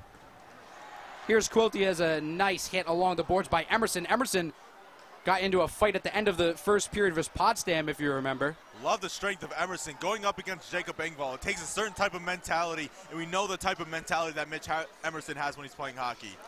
At 6'1", 185, Mitch Emerson not too imposing, but he is one of the most physical presences you will find in the SUNYAC. And Durazio, another unclean catch, fumbles it and stops some Laker momentum as the puck squirts out, and we got an injured Laker there. Looks like Mitch Emerson got checked into the boards. Slow to get up. Yeah, we are going to get a penalty. It looks like that'll either be a boarding, roughing, interference, what have you. But that will go on number 27, Rich McCartney, the favorite to win SUNYAC Rookie of the Year, has 17 goals, but getting a look. And that's what Mitch Emerson's good at. We're going to take another look. Middleton sends it up, and Emerson takes it right there. And yep, he can't hit from behind. So Rich McCartney getting a little too physical. Second Oswego power play of the period. Saw some very good puck cycling in the first one, especially from Tyler Curry and Mitch Emerson. Want to see if that can repeat. This top line for Oswego, their special teams, the power play unit has been deadly. When you look at Josh Isaac, Molinaro, Hurley, obviously. This is a unit that the Lakers feel really confident that they can put points on the board. And here's Gillespie whiffing on a one-timer as I say that. At neutral ice, Curry has to retreat. Bounce pass up the boards to Hurley. Hurley needs reinforcements, and now back behind the net. This power play brought to you by College Against Cancer. Register for this year's Relay for Life, April 7th and 8th at relayforlife.org/SUNY Oswego. Hurley waits on it, pass down low to Molinaro. Molinaro through the zone, leaves it on for Curry, or Gillespie. Gillespie to Curry. But Hurley tic-tac-toe inside, Isaac missed, pants saved by Pareda. Good clear and kept into the zone by Curry. Curry down low to Gillespie. Gillespie flips it out to Molinaro. Molinaro inside to Isaac in front. And glove save by Pareda. What a save by Pareda, especially that glove save. But that first one, tic-tac-toe to Zizek. Perfect spot. And like we saw Sean Holshoff do so many times last year, you got to get that quick wrister. But what a pad save by Pareda. You have to be able to react quick. And Zizek's got one of the quickest shots you'll find. Oswego in business, applying the pressure. See it right there. Quick wrist shot. I mean, he winds that thing back, and Gillespie came in too, but Pareda holding strong. Very well for a freshman. First time, he's never gone against a crowd like this behind him, so you got to hold in strong. He's doing very well. Face-off won by Plattsburgh. There's Engvall and Pizzo, the two massive defensemen for Plattsburgh. At 6'7", just stiff-arming into the student section boards. Scrum there in front of the ice. A lot of body mass there. Oh, and look like Allen takes a tumble. Excuse me, that was Emerson. Emerson wins the puck battle, though, and gives it up to Novick. Novick surveys. Trying to catch Plattsburgh off guard. Novick. And now out to Macmillan. Back to Novick. Novick surveys to Durazio. Durazio surveys and off the skate of Quilty. Durazio falls to his face and tries to keep it into the zone, but Novick back to retrieve. One of the issues with a Novick-led power play is often very too hesitant to surrender the puck. He likes to hold on to the puck, which is good, but sometimes far too long. Almost a great connection there with Durazio to Emerson with 10 seconds left on the power play. Final 2 minutes of the first period, a very quick-moving first period so far. Here's Durazio leaving it off for Novick. Novick through the zone, and blocker save by Pareda. Campbell in neutral ice. Gets past DeRocher, didn't catch it cleanly, and Sullivan didn't either. DeRocher carries it into the zone. Sullivan, no clear possession here. Ferreira down low to DeRocher. Two seniors hooking up. Here's Curry. Curry one-timer out to Sullivan, but Sullivan didn't get enough stick on it. Yeah, Jody Sullivan, the master of getting great chances, but it's always a little nuance that forces him to miss the shot, whether or not he's getting back-checked from behind. Just was not able to handle the pass, but great vision by Tyler Curry. We remember Sullivan for scoring so much in his first couple games as a Laker. Thought he was going to be one of those next members of the 100-point club, but hasn't been the case. He's been demoted to that fourth line. Now a shot off the leg of an Oswego skater, Campbell fighting for it. Tyler Curry inside, a little chaos in front of Riche. Riche trying to get a glove on it. And now the ref can't see it, so he blows it dead. Yeah, I almost thought ref could have blown it. We saw Riche stick out his glove to cover that up, and the ref was waiting. I was very surprised he waited that long to hold it, but take another look, and maybe the ref's a little hesitant to blow that whistle.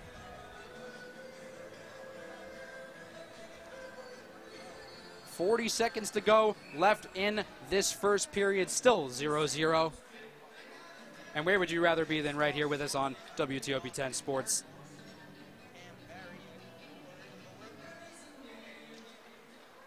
Sloan loses the face-off. Lakers come up with it. And here's Molinaro trying to quickly get in business. Pass through the nutmeg there, and Berry, into the door. It's still down. Cameron Berry took a hard hit to the head. Ross Sloan going to be the third Cardinal this period to commit a penalty, and this one may be bad as we see trainer Elise Fitzsimmons of Oswego head onto the ice, but it looks like Berry will be okay as he's going to skate off his own power, but you saw him hold his head, and he was obviously shooken up from that. Scary moment there for Cam Berry, assistant captain. One of the most well-liked guys in the entire clubhouse. Such a gentleman whenever he has to do interviews with us. He's an elder statesman of sorts for Oswego. And we are going to see Cam Berry now head to the locker room with Fitzsimmons. We will try and maybe get an update on what is going on there. But for now, Oswego's going to have to adjust. Next man up. But it's very interesting when you talk about Berry now in that third line with Molinaro and Horn. Now you have to, Gostik's going to have to do some shuffling now and figure out who he wants. He's technically only working with 3 centers now, depending on Berry comes back or not. So little shuffling of the lines, could see some things. We do have a captain's meeting right now in front of the scorer's table. And let's take another look at that Berry and Sloan coming up from behind. And he puts that elbow down and he hit right underneath the shoulder blade. And that's 2 times now Oswego has been the victim of a boarding call, and it's been against that Plattsburgh bench. So Plattsburgh very undisciplined heading in. And we talked to Coach Emery earlier today right there, and Coach Emery, and he said this is one of the most underachieving teams he's ever had. He's not used to underachieving teams. He's used to overachieving teams like last year. And we're going to get a 5-minute major for that call for Ross Sloan. So now Oswego, 29.9 seconds left on the clock, but we'll start the remainder of the third period with 4.5 minutes. And this penalty does not expire. No matter how many goals Oswego has, they'll have all 5 minutes of a man advantage. And sometimes the most tantalizing power plays are the ones that Oswego has the most trouble with. You remember yesterday. Oswego is 1 for 6 this year on 5-minute majors. Less than ideal. Here's Gillespie inside Molinaro, back behind the line. Zizek, little chipper in front of Pareda. Zizek gets out to Hurley across the ice. Here's Gillespie. Gillespie one-timer, hovers in the air. Hurley will corral it, keep it in the zone. Battles with Zizek. Molinaro on the far side into the midsection of Pareda, and he glove saves. Yeah, only 5.5 seconds left. Oswego, they're probably just going to win this faceoff, get a one-timer to Gillespie or Curry if they can, but they're testing out the waters right now, and like I said, there's still 4.5 minutes entering the second period to make a difference on this. Here's where Gosik, we see how much of a great basketball mind he is, those out-of-timeout plays. A lot of movement, a lot of cutters off the ball. Zizek here, looking at the options for the one-timer. Here's to Novik. Novik just slaps it up, goes out of bounds. Too much time in the air as time will expire on this first period. What a period. What an atmosphere. What a game, everything. And right now, Plattsburgh, all the physicality, the lack of discipline is absolutely hurting them right now, and you can't commit, especially if maybe it's a tripping or a cross-checking, but boarding calls, you can't get away with those. The refs see those every time. So much action so far in this first period, and Oswego's going to have a lot of time to work with on the power play as we come back. Brian, what were your initial thoughts from that period? Both teams come out very strong. Oswego and Plattsburgh, no team has won the physicality, but Oswego staying clean, that's most important. Plattsburgh has not been able to get to the neutral zone, into their own defensive zone. We are going to toss it to our first intermission report. Keep it right here locked on WTOP 10 Sports.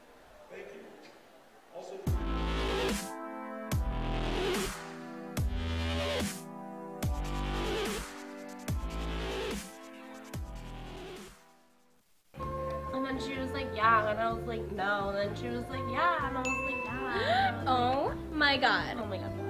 Ryan just texted me. Oh my god, what did he say? Netflix and chill? Netflix and chill, that's like so last year. It's all about WTOP movies on demand and chill. You are so right.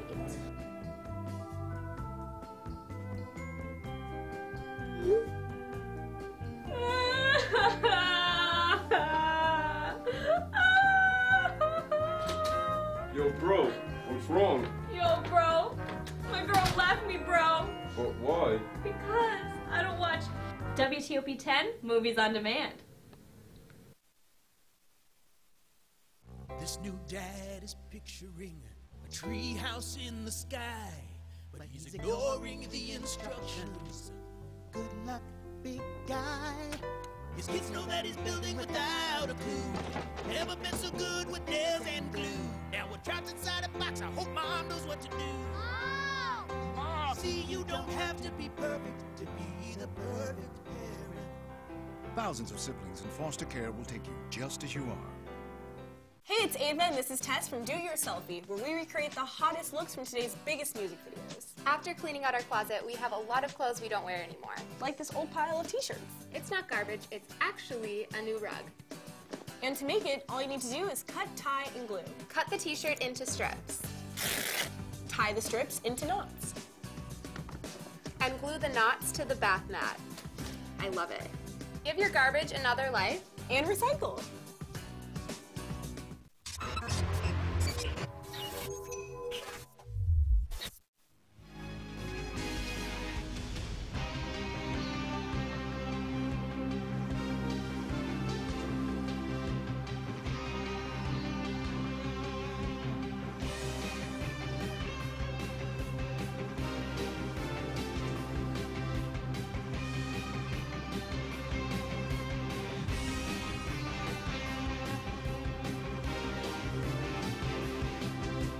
Email service at Oswego to volunteer. And joining me alongside for this intermission report is Mayor Billy Barlow. Mayor, how are we doing today? Great, nice to see you. Nice to see you too. Now, Mayor, the crowd is here.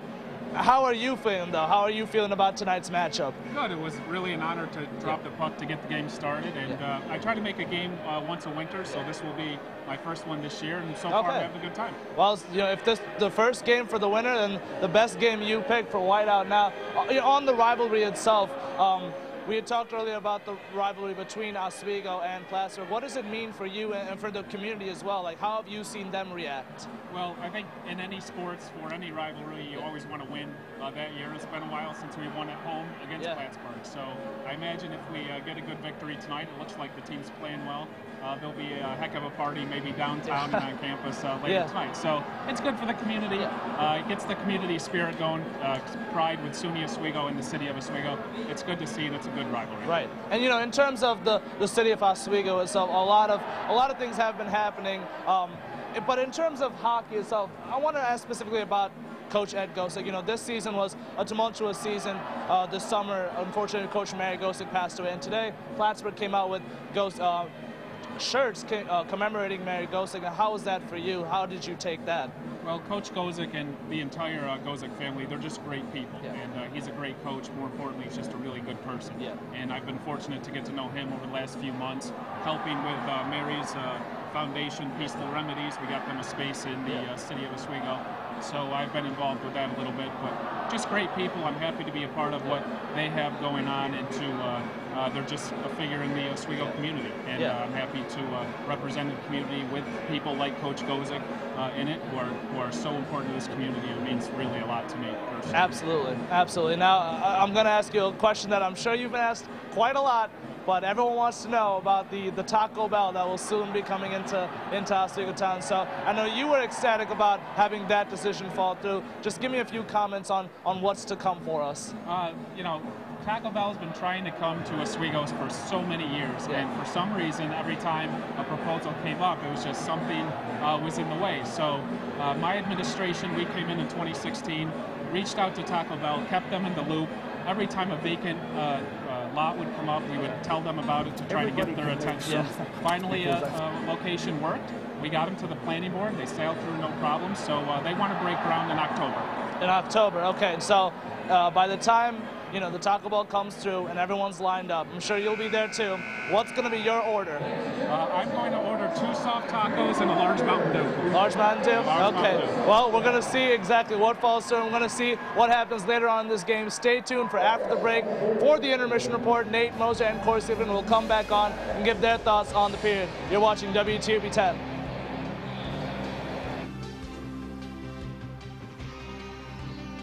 Everybody can make something, because I think everyone has a spark of creativity, and the reason that I have to keep making is because I don't think my life would be as fulfilling without it.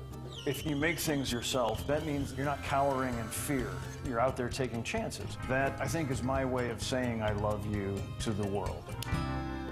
All right, now I want to hear why you make. Share your own Why I Make story today. Visit whyimake.org.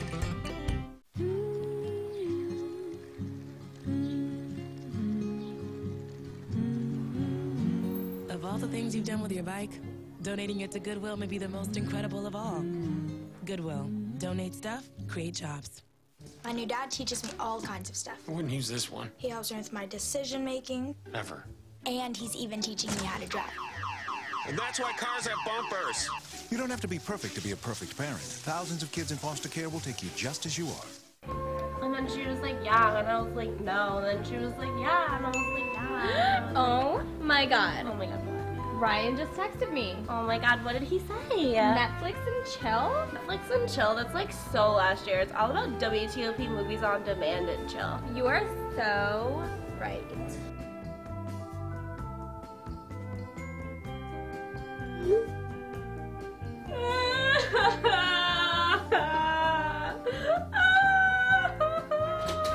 Yo, bro, what's wrong? Yo, bro. My girl left me, bro. But why? Because I don't watch WTOP 10 movies on demand.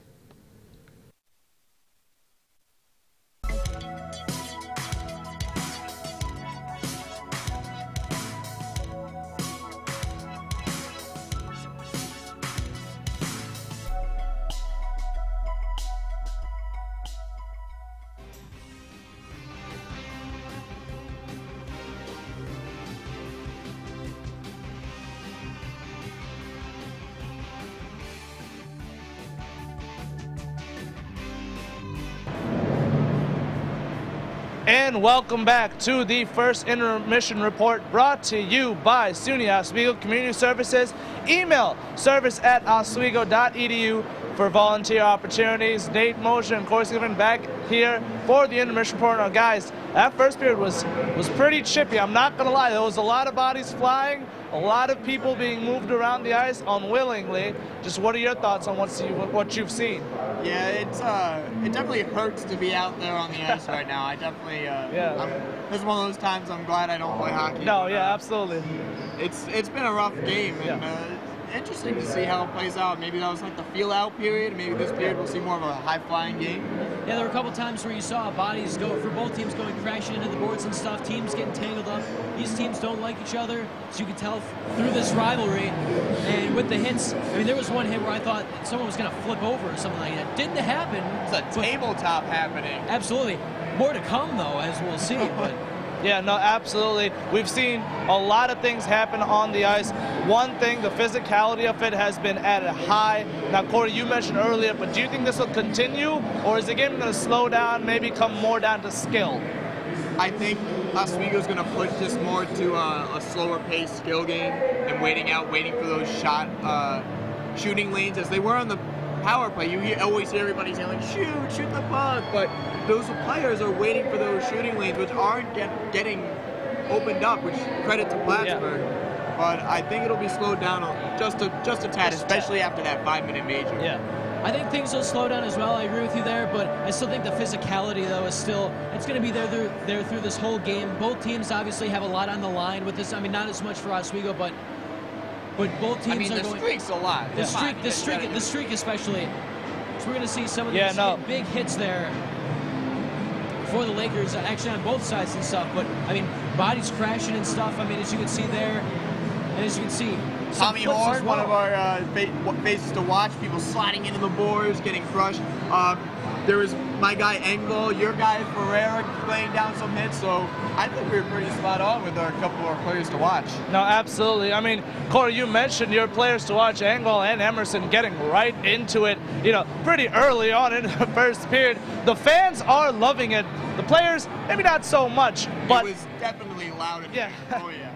Absolutely, especially the first Mary's minute for sure. It was a great thing to see. But in terms of the chances Oswego's built up for themselves, they've had so many come at them. 2 power play opportunities as already. And they're going to come back into this second period still having most of the 5-minute major. The chances have come, but why don't Oswego have a score? It's those, I mentioned before, it's those shooting lanes.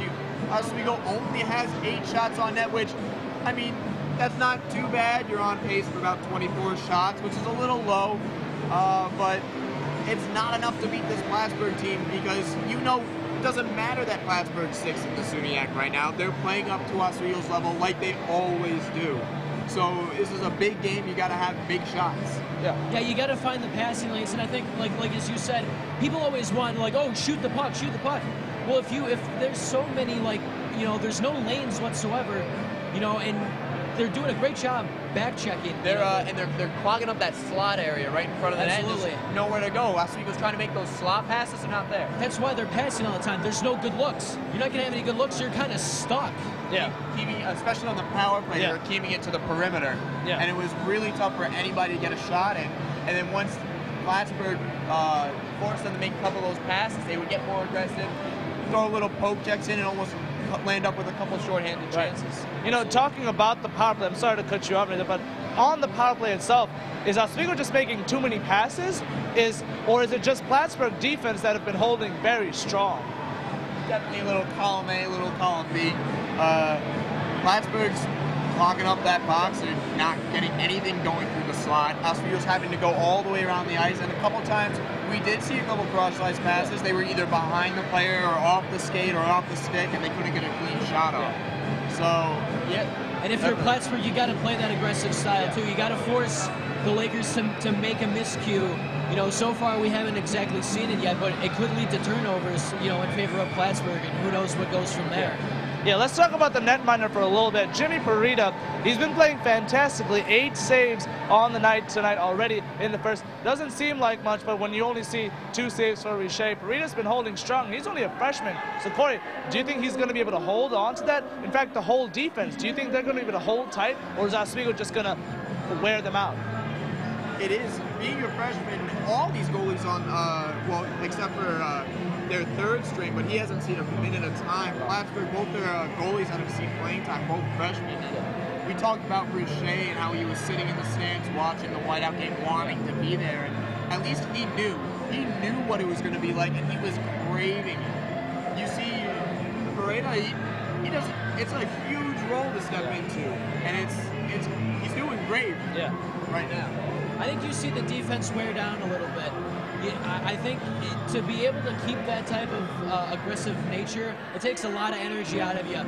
In these next couple periods, I think you'll see him slow down a little bit, just because you don't want to be completely burned out in the 3rd. So that's what definitely put more pressure on the goalie. So see how he steps up. Definitely. Well, we'll have a lot of things to see, and maybe our questions will be answered in the second period. 5-minute major, most of it still coming in the second. Stay tuned. You're watching WTOP 10 Sports coverage of Whiteout 2018.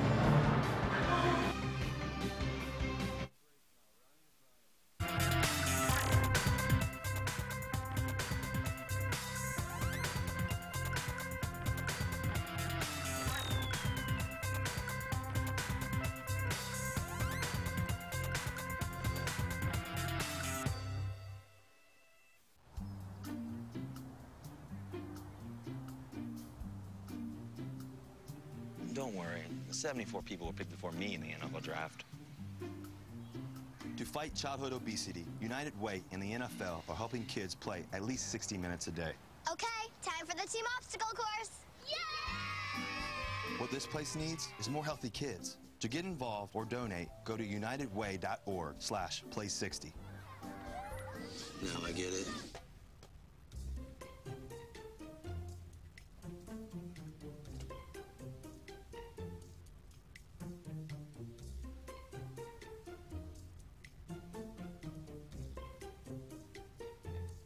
Already? Oh, is it my turn? Yeah.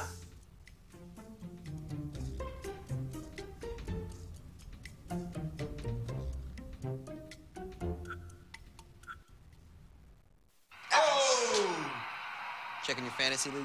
Nah, just my 401k statement. Nice. Where'd you find the money for that? I just been saving a little every month. I can't seem to save anything. Well, what about all this? What about the money you're spending? What money? It's gone before I can get my hands on it. I got a pizza for a Todd. Hey, can somebody spot me? When it comes to financial stability, don't get left behind. It's 547. Get tools and tips for saving at feedthepig.org.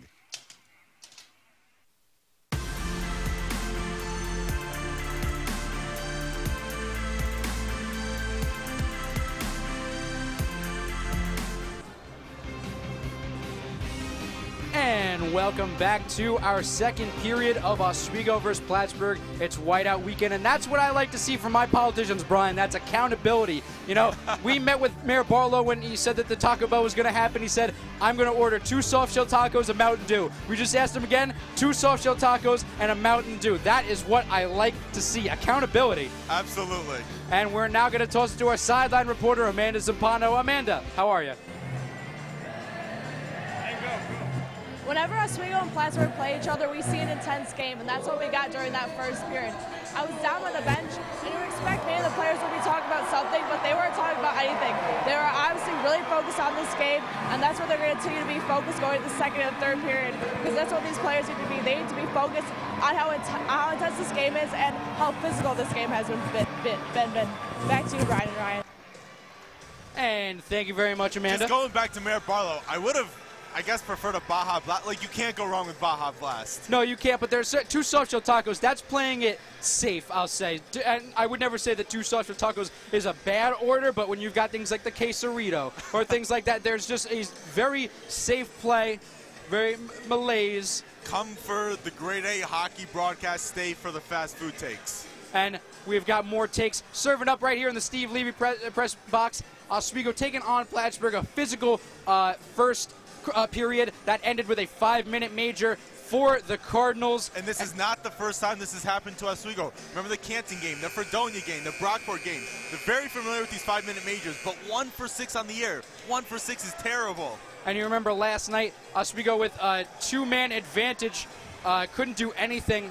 And that was after the goalie got a penalty. And just a reminder that this power play is brought to you by Colleges Against Cancer. Register for this year's Relay for Life, April 7th and 8th at relayforlife.org/SUNY Oswego. And already Plattsburgh, the aggressors on this Oswego 5-minute major, not the way you want to start a period. And here's going to be Gillespie. Gillespie back to retreat it. And here's Tyler Curry. Flipped up to Gillespie. And Molinaro can't make the pass and cleared.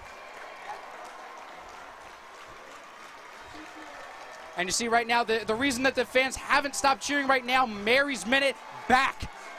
You remember for Mary's Minute, she was not the quiet type, so a moment of silence decided would not do. And so we have a minute of cheering. And the Laker Lunatics there are hearing it round as Gillespie surveys and takes a shot on Parita. Gillespie to Curry. In Plattsburgh zone, Curry will stop for one-timer and blocker saved by Parita. Pizzo along the boards, fighting with Zizek. Zizek not quite able to get to it, end up with Middleton. Obviously, if you're Coach Head Gosick, you're worrying about the game plan, but I don't know how you can focus on the game when there's 3,000 people chanting the name of your former wife, you know, against the rival in Plattsburgh. You wonder the emotions going through his brain right now. Truly a special moment when they unveiled that in the season opener versus Elmira, the Teal Gate Haven't seen a whole lot of teal other than the practice jerseys that Plattsburgh came out in.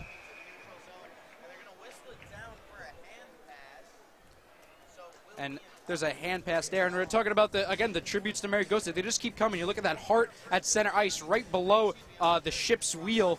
That also is for Mary, not in that teal color. And also Fredonia donated a jersey when Oswego went up there a few weeks ago, donated a jersey, Gosek 11 on the back of it. So once again, the entire SUNYAC community chipping together for a wonderful cause. Gosek has made a lot of friends in his years coaching at SUNY Oswego, and we wish him all the best.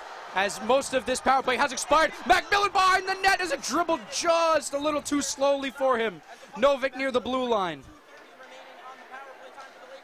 Novick gets it back and will survey. Leaves it off for DeRazio. DeRazio wrist inside and hits Barber again. Seems every shot DeRazio's taking is hitting a Cardinal. It's not high slot out to Parita, and he swallows it. Yeah, the crowd absolutely staying intense with this one. And once again, Novick, a great job. And what you like about the Oswego power play is every time they cycle the puck around, they inch closer. So yes, they're passing it around, but the circle is converging closer and closer to the net, making the space that much tighter. 2:19 left on the power play. Molinaro, clean face-off win. Curry gives it back to Molinaro near the face-off circle. Down low to early, and then Zizek couldn't catch it cleanly.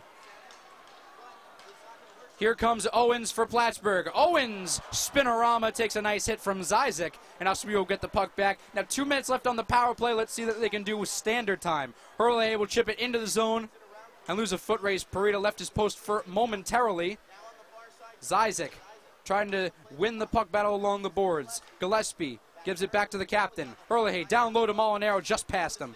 Molinaro stops on a dime and gives it back to Hurley. Now Curry, who had to travel a little bit too far into neutral ice to retrieve it. Minute 38 left on the power play as the puck takes a travel along the boards. Once again, poor play by Hurley. No one was guarding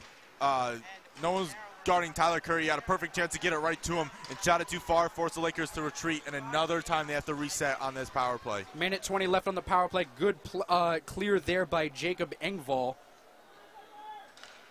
Here come the Lakers in business. There's Hurley.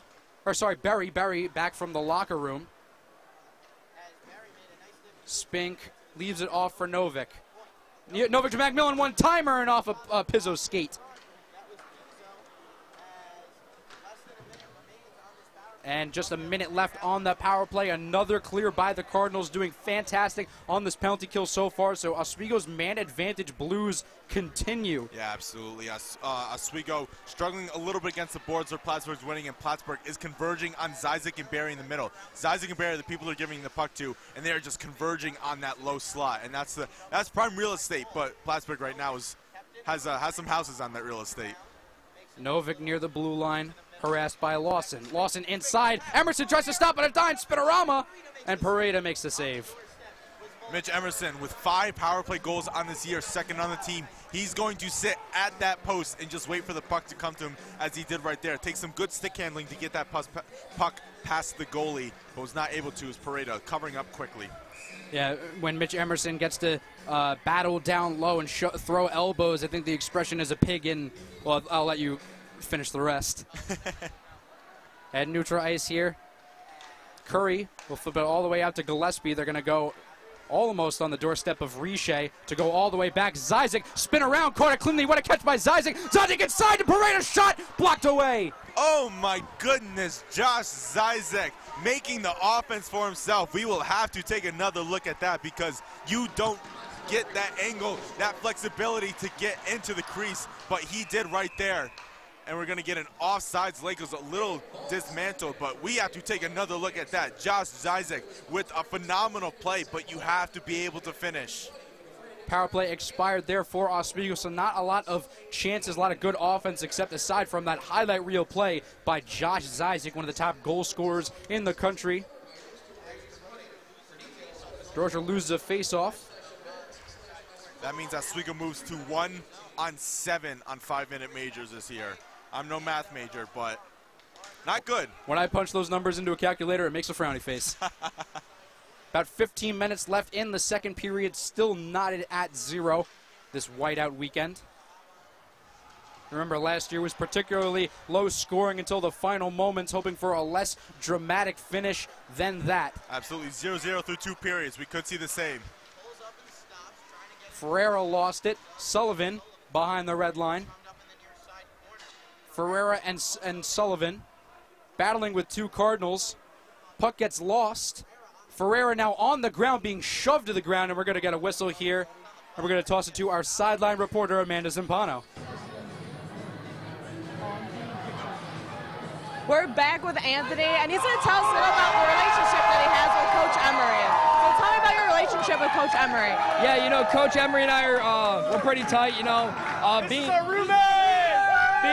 being in charge of this whole club, you know, it's really important that me and Coach Emery, like, you know, meet on a regular basis, make sure that the guys and the team are all like collaborating and stuff. Like, we help promote each other. That's so, awesome. Yeah, you know, and it also helps the fact, you know, Coach just went through his 600th win, which is a huge landmark for Plattsburgh sports. Bob Emery, number 600. So we're pretty stoked about that too. Thank you so much. Back to you guys in the press box. Thank you. Amanda's a chance in front. Barry almost got to it. Barry trying to make something happen. Slot past the Horn, and now Pelnick has to chase for it. Great defense by the Cardinals. Passes right into the teeth of the defense. Mike Falenga, without a stick, was able to defend Tommy Horn, who was wide open in the shot. It really takes some effort to defend without a stick. Richey's going to cover that up, and yeah, Tommy Horn was sitting right there in the slot waiting, but could not get a clean stick on it. Richey, glove save. Oswego, one of the better defenses in the entire country. They just don't let up a lot of shots in general. They do a great job protecting their goalie, whether it's Richey or Hansen, as we get a look at Oswego's chance right here. Tommy Horn at the bottom trying to move forward, and it was Falenga who eventually lost his stick, and he's like, I don't have a stick. I got to go back to the bench, but well-deserved shift as he avoided a perfect shot on net. Spig trying to locate the pass. Emerson falls on it. Emerson, they're going to blow it dead. Can't find the puck. Yeah, ref, as soon as the ref loses the puck, his job is just to call the whistle, and Emerson, DeRazio, Spink, all working down low. This second line is one of the smaller, faster, quicker lines, but you like to see them work down low. It's like you said, Emerson, we know what he does. DeRazio still trying to find his role on this offense and exactly what his niche can be. Low shot totals for both teams combined. It's still just barely double digits. So Plattsburgh hasn't found the offense, but then again, neither did Potsdam, and they were still walking out of the Marano Campus Center with a win. And it almost goes to show just how good of a goaltender David Richey is, because he doesn't face a lot of shots, and goaltenders don't face a lot of shots, often have poor shot percentage, because even if they let in 1 or 2 goals, but I mean, he's still saving 94% of the shots, even with the low amount that Oswego gives up. Emerson with a chance inside, Pareda! What a save! Emerson falling to the ice and shooting that, and A.J. DeRazio was also taken out of that play because he lost his balance and was sliding into the boards, and he is visibly upset that that didn't happen. Take another look. DeRazio forcing the turnover, great back check. Emerson, you feel like he was being pressured, and he was feeling ghosts that weren't there because he had a chance to choose to go on the ice, or he could have roofed that over Pareda's shoulder, and he shot that far too quickly. He's got to work his dangles and make a better shot than that. So many great chances the Lakers haven't been able to punch in recently, as a nice play there by Carter Allen. Gives possession back to Oswego for a moment, only for the Cardinals to get it back at the logo. Here's Draben. Draben loses the puck, ends up behind the net with Novick. Deflected off the skate. Here's a foot race, and now Zizek trying to go coast to coast, leaves it off for Hurley. Hurley stops on a dime, will survey cross the ice to Allen. Allen at the blue line, shot! Oh! Hurley just out of position, almost left Pareda out to dry. Engvall throws it around, Draben. Zizek trying to pry it free, and it ends up all the way back in Oswego's zone. Great job by Carter Allen, the freshman. Has over 50 shots. Not a goal this year. He's not a goal scorer, but he throws the puck at the net and tries to give his guys like Mitchell Hurley an opportunity. But they have to also be able to capitalize to get him those points, too. That's something Oswego hasn't been able to replicate so far. They've replicated some of the scoring, losing some of those guys at the 100-point club.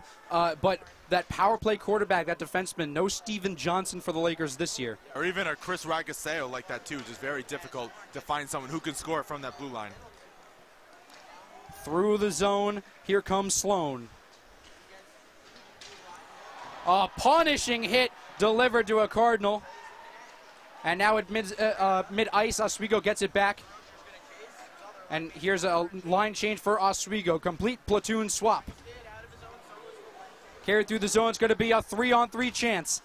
Barber tried to get it to Valente.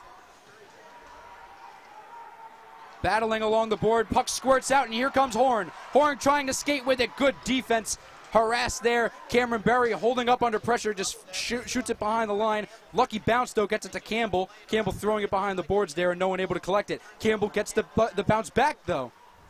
And here's Molinaro. Back to Campbell. Curry beaver tapping for it. Curry takes a shot, ends up bounce off the ski, and Nair couldn't locate it. Yeah, we see some great defense by Jesse Nair, deflecting a puck right there. And on that last play, Horn on the far side near the Plattsburgh bench, where both the Plattsburgh boarding calls have been. Great hit, hits him side, doesn't hit him high. Curry thought about the one-timer, didn't have the right angle, as Barry behind the red line now. Puck behind in a forest of legs right now. Finally gets sorted out by Valente. Here's Oswego in the zone now. Molinaro almost took it away and kept alive by Novik. Position still here for the Lakers. Emerson flips it on and almost sticked away by Parita.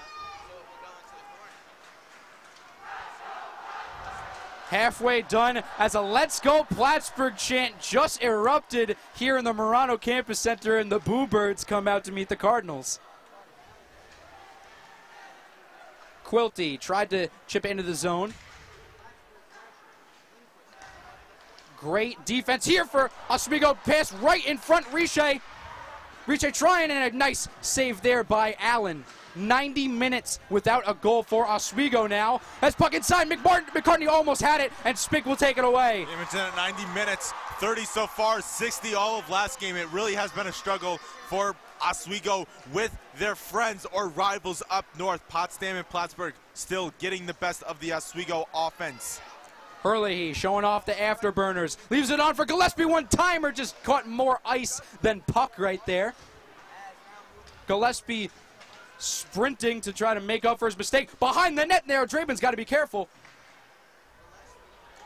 Hurley leaves it off for Zizek. Zizek, a 1-on-2, stops on the brakes and waits for reinforcements. Here's Zizek. Through a crowd, tried to get it to Pelnick. Will leave it off the boards for Hurley. Gillespie out to McMillan. Oh, Pareda couldn't catch it cleanly. Bounces into the corner, and Pelnick comes up with it, and Pelnick offsides, not aware of his presence on the ice. Phenomenal play by Mitch Hurley, getting it into Zizek. And we've seen Zizek's F1 right now for Ed Goslik's system. He's the one bringing into the puck, and he has to make the decisions from there as Gillespie and Hurley trail. But as soon as he enters that zone, Plattsburgh is smothering him, and they know he's 31 points on the year, favored to be one of the All-Suniac nominations. They are smothering him as soon as he enters. A little bit of a hush falling over the Marano Campus Center crowd. They haven't had much to cheer for in a while. There's a shot, little oohs and ahs just like that, but nothing crazy. A highlight reel hit hasn't been delivered by Oswego. Is now a 3-on-2 chance. Quilty almost shades of last year. Or sorry, excuse me, that was Valente. But again, run and gun, just like the way Quilty got one past Jacobson last year. So now here's Plattsburgh with some life. Valente, another shot. Couldn't make a pass to Sloan, taken away by the Lakers. Here's Sullivan. Berry almost leaked out, but wasn't able to be found by Curry. Curry will leave it off for Berry on the far side ice. Berry stops at a dime, tries to get inside, but loses it, taken away by the Cardinals. Along the boards, Molinaro charges. Molinaro off the boards, pass to himself. Nice move by Joey Molinaro. Here's Molinaro skating through the zone, inside and banked off the shoulder of Parita. Here's Horn taking it away. Curry surveys and misses the net. Here's Horn back with it now. Horn, one-timer off the skate of Barber. Oswego is too afraid right now to bring the puck in and make some passes because they know they're not getting anything. Too many shots from deep. Tommy Horn does not need to be making any shots from the blue line at this point in the game. And I'm sure Ed Gosek would definitely like to have Aaron Huffnagel there, as the community is known to call him Huff Dangle, being on all kinds of social media, His moves are now internet famous. And his sellies. Definitely, on spitting chiclets and things like that. So he's become very popular. But you mean a player like that, absolutely, that can create his own offense and force the Oswego, or force the Plattsburgh defense anywhere away from a player like A.J. Durazio or Josh Zizek. Just create some offense and create some chances and passing lanes that right now are just not available for Oswego. If Oswego, if shootouts were a thing in Division III, he'd definitely be one of the guys that you send out there as Emerson chips it into the zone. And here comes the Cardinals. 3-on-2. 3-on-2 chance. Quilty shot off. Pad save by Riche. Zizek takes it away. Nice job by the Lakers to get a possession back quickly. Here's Durazio, a little high step. Wasn't sure where the puck was. Slowed himself down. Didn't want to overrun. Nice defense by Gillespie. Takes it away from Owens. Chance inside. Owens. Nice assist and just hit the post. Here's a chance for Hurley. Hurley, it's a foot race. Stops on a dime. Gets it out to Gillespie, and he can't connect in front of the net. Zizek and chance. Oswego not done yet. Here's Hurley. Hurley almost, and taken away by McCartney. What a sequence by the Plattsburgh defense. Are you not entertained? Puck goes off the net in front of Riche, comes the other way with a 2-on-1, and we have another one right here. Almost a shot by Owens. Gillespie showing off the stick skills and takes in a wrister. Oh, Parita didn't catch it cleanly, didn't get it in his glove, and decides to cover it wisely. There's a little bit of scrum in front of the net now. All right, Ryan, I'm going to let you breathe. I'll take it from here. We're going to take another look. We're going to take a look at the whole sequence. So here comes Plattsburgh coming down. This shot, you see right here, great forecheck, passes it off the top of the crossbar, comes back around. Mitchell Hurley with a great stick check. Just enough time, turn around to Gillespie, and you have to control that puck. No one's around you. It's a perfectly timed pass. That one is going to keep him up at night. Oh, man, still 0-0 left in this one. Pareda didn't get a glove on it, but no Lakers in the neighborhood to capitalize for the rebound. That was a little lethargic by Oswego off the faceoff, just letting someone else take the shot. There should have been players shooting the gaps in front of the crease. Here's Lawson showing off the stick skills, tried to send it ahead for Stallard. Stallard now taken away. Almost a disaster. Looked like an own goal. Not sure what Tyler Curry was thinking there. Almost a disaster. Getting a little too saucy in front of the friendly net. And here's Draben at mid-ice, and Stallard will chip it into the zone for a line change. Draben, though, harassing.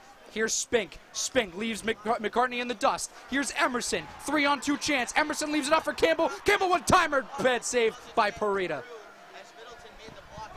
Not done yet. Oswego raining down the shots. 5 minutes left in the second period. Shot saved by Parita. Campbell inside, and now Parita catches it. Phenomenal vision by Parita. Emerson going back and forth. Mitch Emerson's job right now is just make sure Parita cannot see the puck. He's going back and forth and around to make sure he can't see, but makes the glove save when he needs to. And Devin Campbell trying to time that pass, but Mitch Emerson doing the best he can, but Parita is absolutely standing on his head. So Oswego, it appears they are the team we thought they were. We thought goals might be something hard to come by. They were going to get by on that fantastic defense, and that's pretty much been the story of these past two games. They've done a really good job at stifling the other team, but again, no goals in now 90 minutes and counting. Pass inside to Molinaro, and there we another miscommunication on offense. Here's Horn. Horn, a little bit of hesitation there, cost him. Now behind the net, great defense by Valente. There's Engvall, not a man you want to get into a fight with. As a pass along the boards there. We're going to get a delayed penalty possibly. No, and a good defense there by Novik on Valente. And a nice following hit, but really to no avail, as Oswego will get the boarding call, and Plattsburgh will head to the power play for the first time today. Oswego overall pretty well on the penalty kill, 77 of 89 for all those who can't calculate that quick to 86.5%. Take another look at that boarding. You see Engvall down there and coming in from behind, and it was Cam Barry. Cam Barry retaliating for the boarding call that he had earlier, and little too aggressive there. 3:49 remaining in this period, and Oswego will be on the penalty kill for the next two of them. This power play brought to you by Colleges Against Cancer. Register for this year's Relay for Life, April 7th and 8th at relayforlife.org/SUNY Oswego. Coach Gosick says all the time your best penalty killer has to be your goaltender. They got a pretty good one in Richer, but this is where he needs to step up big. You know how long he's been waiting for this opportunity right here. Richer gave up the power play goal, the only goal scored on the night against Potsdam last night, and already a good chance for Campbell right here. Oswego looking to force the issue as Hurley will go down. If you're Plattsburgh, you need to set up in a 1-3-1 formation, get the shot, get the puck at the point, throw it center and wait for a deflection. How many times, most of the goals Richer's given up this year have been deflections right in front of him. Here's McCartney serving as Quilty took a tumble. Here's Barber out to Valente.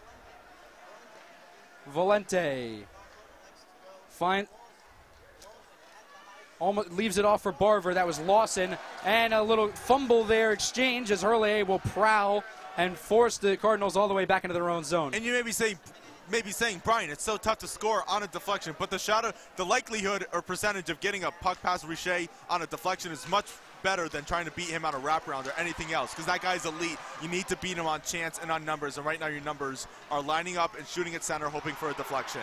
Nice steal by Emerson. Barber, puck covered in the air and just past the cage.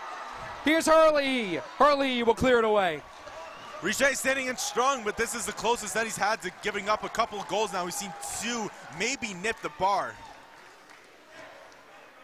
So a good job by Oswego so far with a little over 30 seconds and change to kill on the power play. Draben leaked out and got past everybody, but nice defense there by Charlie Pelnick to get away. Being 6'5" can help sometimes. In what ways? Well, as someone who just reaches over the 6 foot mark, I'm sure I would like to be a 6'5" and skates. He's probably 6'7", 6'8". He can do it all as Pizzo carries it out of the zone and blows past Molinaro. Pizzo showing off the skills. Sticks a lot, poked into the way, and now here's Molinaro. Molinaro will have a one-on-one chance. Molinaro showing off the stick skills, gets it tied to Pareda, and just held on to it for a little bit too long. What a way to kill the penalty, though. Absolutely phenomenal job by Joey Marinaro with the sauce. Zizek gets it out. Here's Ferreira. Ferreira, the senior to Berry. Berry got hit, tackled in front of the crease, no call. And here's to Campbell. Plattsburgh tried to clear it, almost inside of Pareda. What a glove save there, picking it out of a crowd. That play happened too quick. I don't know if Campbell should have, or Barry should have been called for a penalty from Plattsburgh. I think that was Middleton behind him. Like you said, he got hit and tackled from behind, but not sure how clean it was. Let's take another look. This is from Richer on the other side. You see that puck deflected. Richer crawling all over the net. And then here's that one-on-one chance by Joey Molinaro. Perfect job. Tried to go 5-hole, but Pareda making sure that he can cover. There's a chance. Puck is still loose. Campbell leaves it on. Bounce pass to Sullivan down low. Sullivan blows past Ferreira. Loose puck and taken away by the Cardinals. Here's Valente at neutral ice. Valente, 1 minute left to go in the second period. Taken away by the Lakers from momentarily, and Barber gets a shot on net. Nobody in front to defend Richer. Richer, pad save. That puck was dribbling, and it kept dribbling just a little more, and Richer, the initial pad save, very well at controlling his rebounds, covers it up right in front of him. No question about what that call was going to be.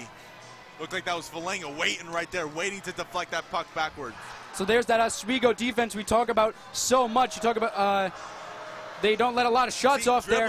Dribbling puck, and Valenga opened up his legs and almost tried to go between the legs to get it 5-hole on Richer, but Richer with a phenomenal vision. Less than a minute to go. Oswego just wants to get to the locker room at this point and recover for a third period.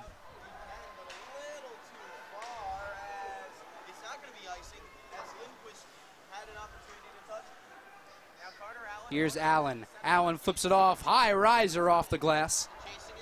Here's Gillespie, wins a foot race. Gillespie inside. Allen didn't see him. And here's Macmillan. Macmillan takes a shot off the glass as well. Hurley didn't get it. Hurley logging a lot of ice time so far. And here's Allen leaking out. McCartney couldn't hook up with Cam Owens as they get tangled up. no penalty. They're going to let him play, and now taken away by Gillespie. Gillespie flips it up with just 10 seconds left to go. It looks like the Cardinals won't have a rush in them as Engvall, with 5 seconds left, it'll dribble all the way behind Riche, and time will expire on the second period. Last year, we went through 2 periods of whiteout, and it was a 0-0 game. And if you're a Laker fan, you may want to put some earplugs in, because this is eerily familiar of the game last year, where Oswego was getting so many chances they could not capitalize on. They were holding the blue line. They had breakaway chances. Cardinals, they weren't really setting up on offense. They were doing everything they could just to make sure that they were able to get some rush. This is exactly identical to what we saw last year in whiteout, and that's nerve-wracking if you're a Laker fan. Definitely shades of the past couple years. Oswego doesn't want a repeat of what had been going on, but a lot of nervous stomachs in this Marano Campus Center right now. A lot of people who only make it to the whiteout game, they maybe have missed the past couple games, wondering where is this offense. I hear these games are exciting. It's still 0-0 going into the third period. Just not the goals. It's very tough, and Oswego needs to capitalize on those chances. Zizek and especially Gillespie, that one last chance by Gillespie where Hurley got it back to him. You need to capitalize on that, and it's showing shades just so much of what we had last year. And I guess it's unexcusable if you're Oswego right now. You're the favorite. You're the #1 team in the SUNYAC, one of the top 5 teams in the country. Plattsburgh's a game over 500. So Gosick gets a chance to talk to his team in the locker room with one more period to play. What adjustments are they going to have to make? Capitalizing on great opportunities. I don't want that to sound cliche, but I guess it's the best way. Need to work more into the center, bring the puck forward, work from behind to forward. Like I said during the pregame, the throwing pucks from the blue line, players like Tommy Horn and Mike Gillespie, sometimes they just need to make sure that they're doing too much.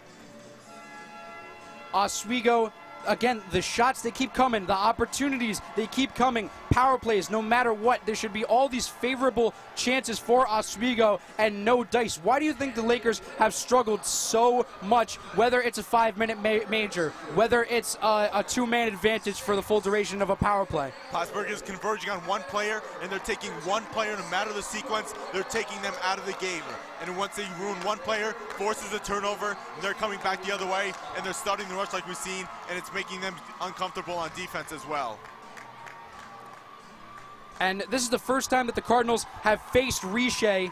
They didn't play. They ran into Hansen when they played them in Plattsburgh. I say he's done a pretty great job at defending so far for the Lakers. You mentioned your best penalty killer has to be your goaltender, and he was outstanding whenever his number got called. Absolutely, making saves high, making saves low, controlling his rebounds, covering the puck up when he needed to. Everything that he needed to do is showing why he's a favorite to win SUNYAC Goal of the Year and potentially be an All-American at the top.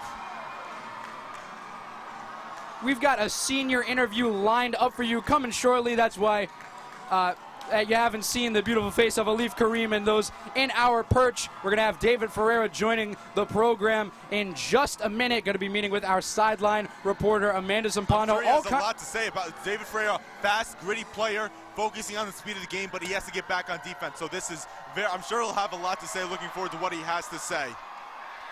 And it looks like Ferreira is not going to be joining us, so we're going to send it to our intermission report, Alif Karim and the boys. They're going to break down Whiteout Weekend for you thus far. Keep it right here locked on WTOP 10 Sports.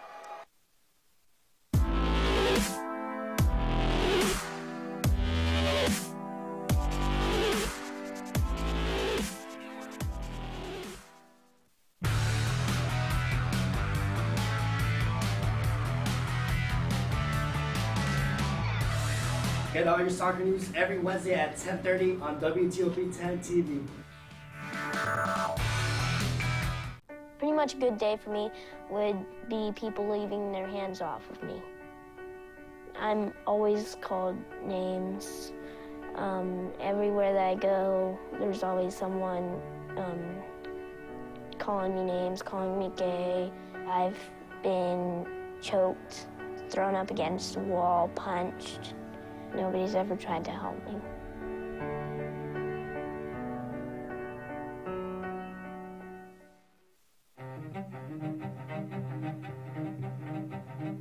These heroes have taken everything from me, slain my companions and stifled my plans of power. I must know more about these adversaries so they may feel the pain of losses I have felt. Their suffering shall be my revenge.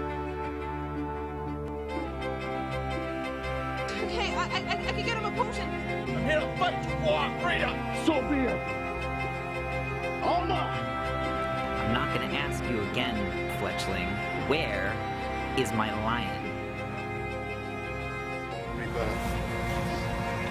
May our souls fight on alongside one another once more.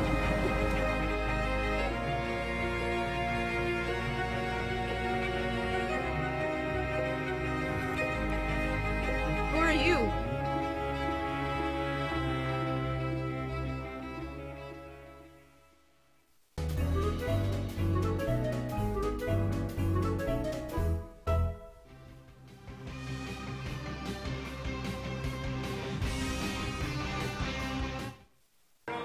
I'm here with Dave Ferrara. It's senior night, it's whiteout. Can you just tell me what's going through your head right now? I mean, I can't really even explain it. Like your emotions just take over. Like, I don't feel tired at all, which is crazy. But like your emotions just take over and you just can feel like you escape forever, and it's probably the greatest feeling ever, this game. And you have all these fans right here. Can you tell me how having all these fans rooting for you affects how you play? I mean, it ups my game for sure. Like, whenever I hear them cheer, I feel like I just get another boost of energy to keep going. And this game has been physical since puck drop. Can you tell me how that's been affecting how you play, if you've changed anything that you've been doing on the ice? Not at all. If anything, it's made me work harder and even hit harder as well. I mean, I think as a team, we're feeding off it, and it's going to fall in our favor, hopefully. Going to third period at 0-0, what do you want to focus on going into this third period to help your team? Just giving it my all, and hopefully we get the win here. And is there anything that Coach has told you guys in general that he wants to see from you guys tonight? Yeah, you know, he just told us to keep it simple and work hard, and, you know, good things are going to happen to us. Thank you so much. Back to you guys. Let's come to us. And welcome back. Thank you, Amanda, for introducing the Intermission Report. The Intermission Report is brought to you by SUNY Oswego Community Services. Email service@oswego.edu for volunteer opportunities.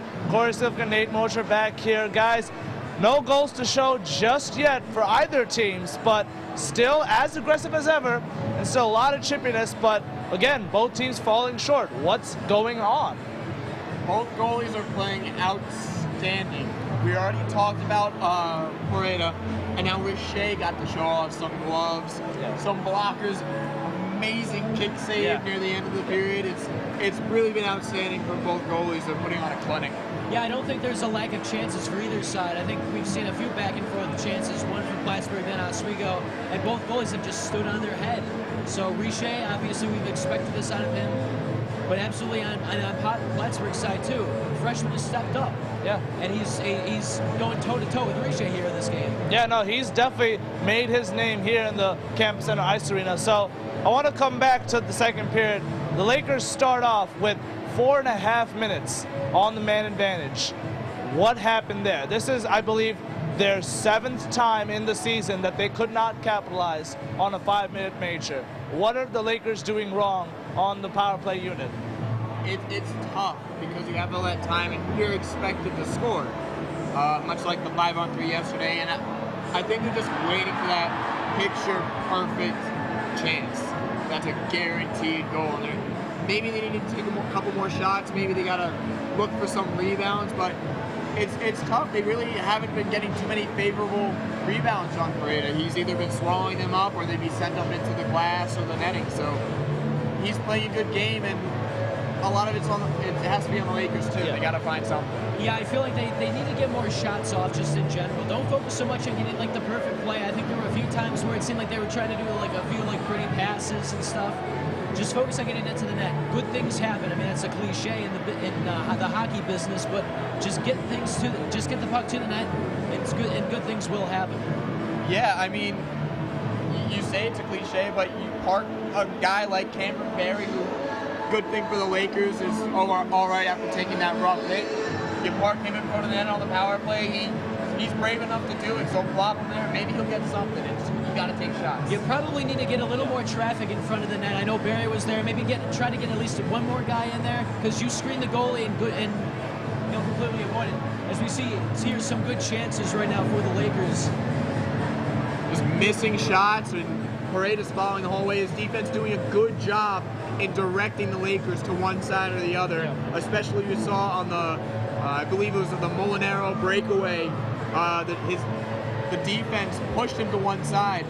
So Parade is getting a lot of help. As we see right here, look, pushed him right to the right side, so Parade knew exactly where to go. It was a great job. But, you know, it's a lot of what the defense is doing. There's a lot of what Parade is doing well. But the Lakers, are they just making too many passes? Because I feel like there has to be more than just what Plattsburgh is doing. And also, can Plattsburgh keep it up? Because they've been doing well so far, but a lot of energy has been expended on the defensive end. I'm sure, and I like to assume that they are more tired than the Lakers are, because the Lakers keep coming at them. Can they still deal with the onslaught? If they stick to the game plan, I mean, these guys, they were, a lot of them 1 year more experience. They were the young team coming in last year too, and no one expected it. And then again, they did have more of a resurgence the second half this year. They really haven't found it yet, but they're sticking with them, and it's an entertaining game, to say the least. Definitely. Yeah, and I think there's still a lot left in the tank. If you're the Lakers, I think you can still stay with them coming into this third period right now. You're certainly not out of it, so there's no reason to hang your head. Obviously, they've had great opportunities, haven't capitalized yet, but one of those is bound to go in. You just got to keep the puck possession in your favor. And it's both teams, really. Both teams are getting good chances, and someone's got to score. Someone will eventually score. Which team will that be? That's tough to say. Again, you're taking another look at just what Plattsburgh is doing right.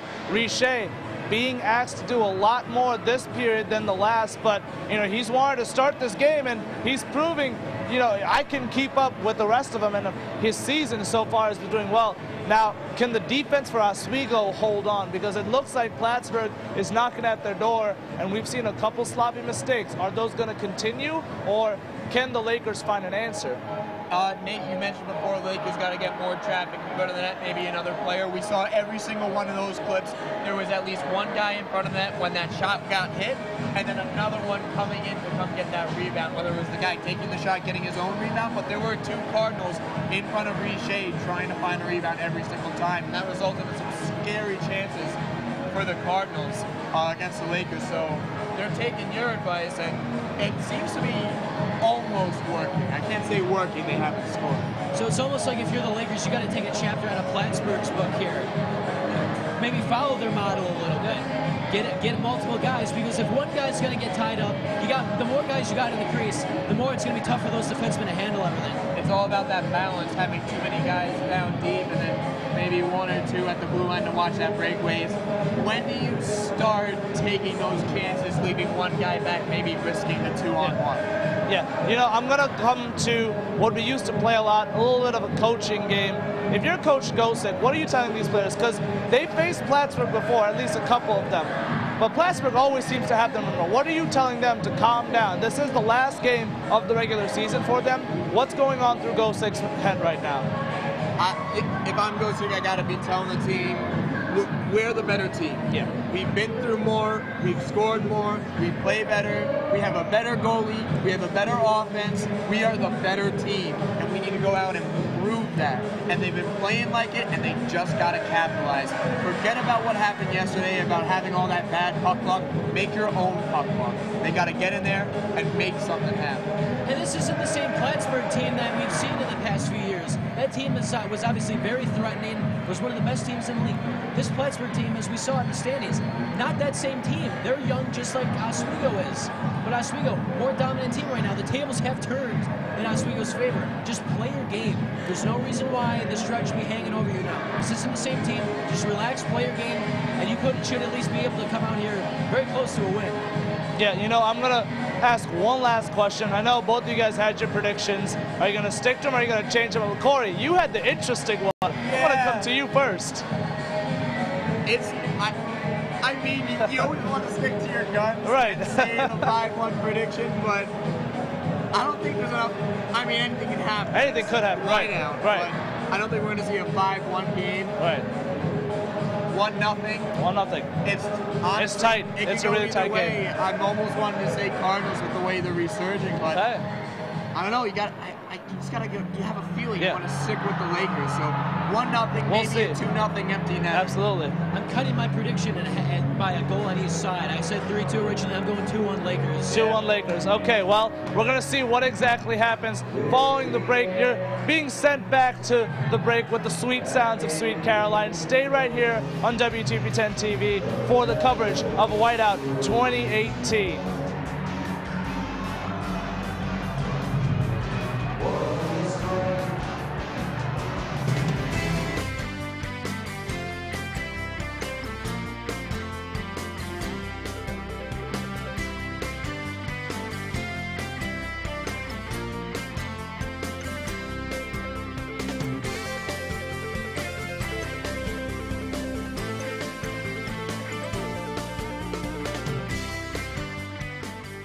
Wake up with morning news every Tuesday and Wednesday at 8:30 a.m.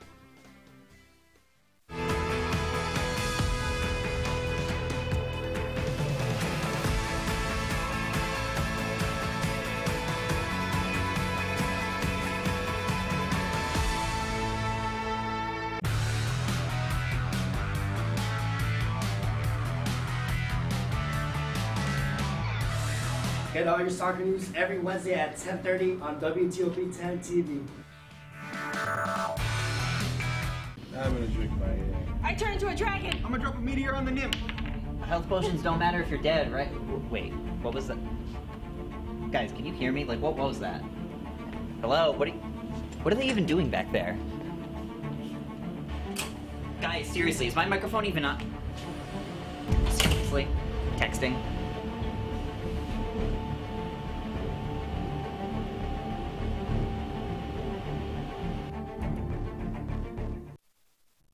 Want to watch a movie? Go to WTOP10.com and select Movies on Demand. You can find some of your old favorites and some new ones too. And it's free on campus. Watch and enjoy.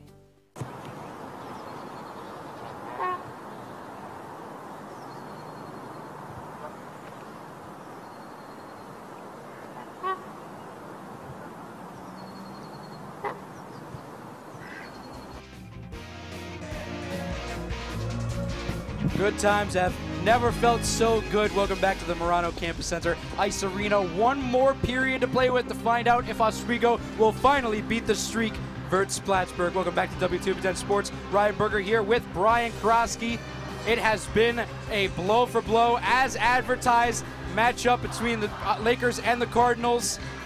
Has it lived up to the expectations? Absolutely. I think that's a great way to put this. You can compare this. We like to do some sports comparisons here. You can absolutely put this down as a boxing match, and we are in the final rounds. Of course, that word OT, that we don't like to say that whole word, but that's maybe a little karma and jinxing here. But absolutely, this game has gone down to the wire, and we have 20 minutes left to decide. Maybe it will take more than 20 minutes, but this game eerily familiar from what we saw last year, all around the board. Plattsburgh unproven, looking to just win this game or trying to win this game for pride and help their playoff stance. Oswego just looking to do that, get the monkey off their back. It has been so long. Ryan, do you know what the #1 song in the country was the last time Oswego beat Plattsburgh at home? It's probably an Adele song. It's an Adele, Set Fire to the Rain. That was off her album 21. She just released their album 25. It's been a long time. All right, I got trivia for you. Do you know the #1 movie at the box office the last time Oswego beat Plattsburgh on home ice? Probably a Marvel movie. No, probably a Valentine's Day movie. Think about where it was, February 17th. You got The me. Vow. Not a big movie, guy. Yeah, won't blame you if you haven't seen that one, but this movie we're watching right here unfold is pretty damn good. Some Laker greats are going to say their farewell. And Senior day coming up. Yeah, we've seen a lot of ice time, more ice time than usual. The shift time for this first line, Gillespie, Isaac, Hurley. It has to come down to them. You're the playmakers. Ghostlick went all in on this first line, trying to get a scoring line together. They have yet to execute. Here we go, 20 more minutes, at least right now, as Plattsburgh in business off the steal. McCartney loses it, and Quilty behind the red line. Quilty past the ice. Engvall takes a ripper and off the glass. I think Engvall forgot he was 6'7" for a second. Released that a little high. Just a little bit, but in a league full of giants, that one would have stayed true. As here's Quilty. Quilty almost threaded the needle, and Owens comes up with it. Owens surveys. Valente didn't get enough stick on it. Right there, Gillespie was entering the zone with Owens. Owens one was that got that pass. That one goes over the ice. But that's right there. Gillespie needs to make that play on defense. Now, he's been great on defense tonight, but that could have been a costly error because he had a great chance to poke check that puck away and bring it back to the other side. Oswego dominating the shot totals so far. Just in that last period, 14 shots on Parita. Deflecting away pretty much everything. He has been outstanding tonight. Here's Horn. Horn lost it along the boards. Nice reaction tied by Molinaro. Horn, though, kept inside. Berry, and no Lakers come up with it. Here's take it away. boarding call. Draben goes into the boards, no call, rather. Draben took a hard hit, but look, he caught him at just the right angle to be a legal play, and here's Allen after it behind the, or sorry, yeah, that is Allen. In front of Richer, and a couple of Lakers skaters able to get in front of that one. Pizzo rips it up inside in a can of corn for Richer, although he decides not to put a glove on it and flips it out to Horn. Yeah, anytime there was no one around him, heck, take the chance you might be able to get an offensive breakaway, get the puck out of the zone rather than taking that defensive zone face-off.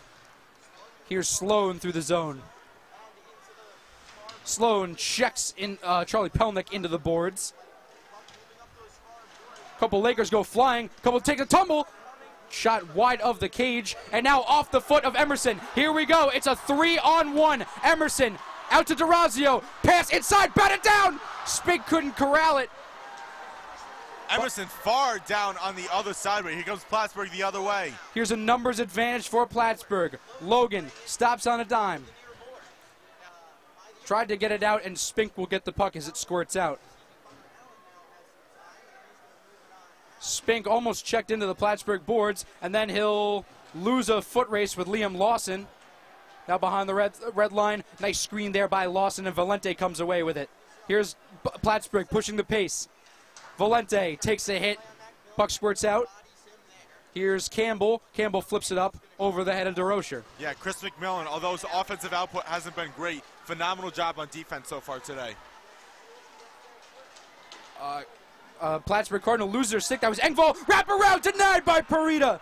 Ferreira is down, and we're going to get a whistle. Not sure if we're getting a penalty, but Ferreira is down. And now we see a little pushing and shoving. And the ref is going to, he's talking with Mitch Hurley here right now, going to a score table. And Ferreira knocked down very hard, and I think, yep, we see it. Here comes Matt Falenga, the ref carrying Falenga to the sin bin. And we'll get another look. I think it might just be an interference. We'll see what it is, but Ferreira going down very hard. And the refs not taking any chances with the physicality. As soon as Ferreira went down to the ice, they called that immediately. And Oswego has not been their friend today. 0 for 3 on the power play. 2 full power plays that they were 0 for 2 in the first period, and then that remaining 4:30 in the 5-minute major that came over to the second period. Not good. And Falenga certainly didn't do himself any favors there. Looked like jawing off at Ferreira while he was on the ground. And now here's Gillespie looking for the dam to break on this power play. Hurley will flip it out to Curry. Curry to Gillespie. Gillespie crossed the ice to Hurley at the faceoff circle. Cross the ice to Gillespie now. River inside and past the cage. Reminder, this power play brought to you by Colleges Against Cancer. Register for this year's Relay for Life, April 7th and 8th at relayforlife.org/Oswego. And here's behind the net, Plattsburgh on the offense for this Oswego power play. Again, almost halfway done with this power play so far as another silence falls over the Marano Campus Center crowd. Hurley left it off, spinorama for Gillespie, just wildly fires it behind the red line. Molinaro and Zizek collide. Hurley falls to the ground, loses the puck. Plattsburgh should be able to clear it. And if not, we're now down below a minute. And Gillespie just able to keep it alive. A longer of a near Zizek. Good chance inside and roofs it right into the glove of Parita. What a play by Jimmy Parita. Zizek inching. Zizek could not have waited another millisecond to take that shot. He took that shot at the last possible second. And much like we've seen Richer do, absolutely beautiful flash of the leather. And Jimmy Parita, that kid's a freshman. Take another look. Curry over it and sees Zizek waiting as long as he can. Shoots it. Tries to go over him because he knows he probably won't beat him on his blocker side. Pass blocker save by Parita. Macmillan will flip it around, and charging forward is Spink. Spink off the boards to Berry. Berry inside. Spinorama can't get it to Molinaro. And off the boards, Novick retrieves it. Gives it out to Macmillan. Macmillan inside to Berry. Almost a tapper redirect in. Very similar to how Berry scored a goal against Parita earlier in this year. Just quick tap it in. Oh, almost deflected off Emerson. Some friendly fire there. Macmillan not able to get to it, and Parita swallows it. You want to say you're disappointed with the Oswego power play, but they haven't lost the zone. Minute and 46 seconds, and they've been in the entire time. Absolutely great puck movement and cycling. They're getting the chances, but It's the luck of the bounce, and it has not come for Oswego this weekend at all. Maybe a chance for one more play defending on the face-off win. Zizek on for it against Liam Lawson.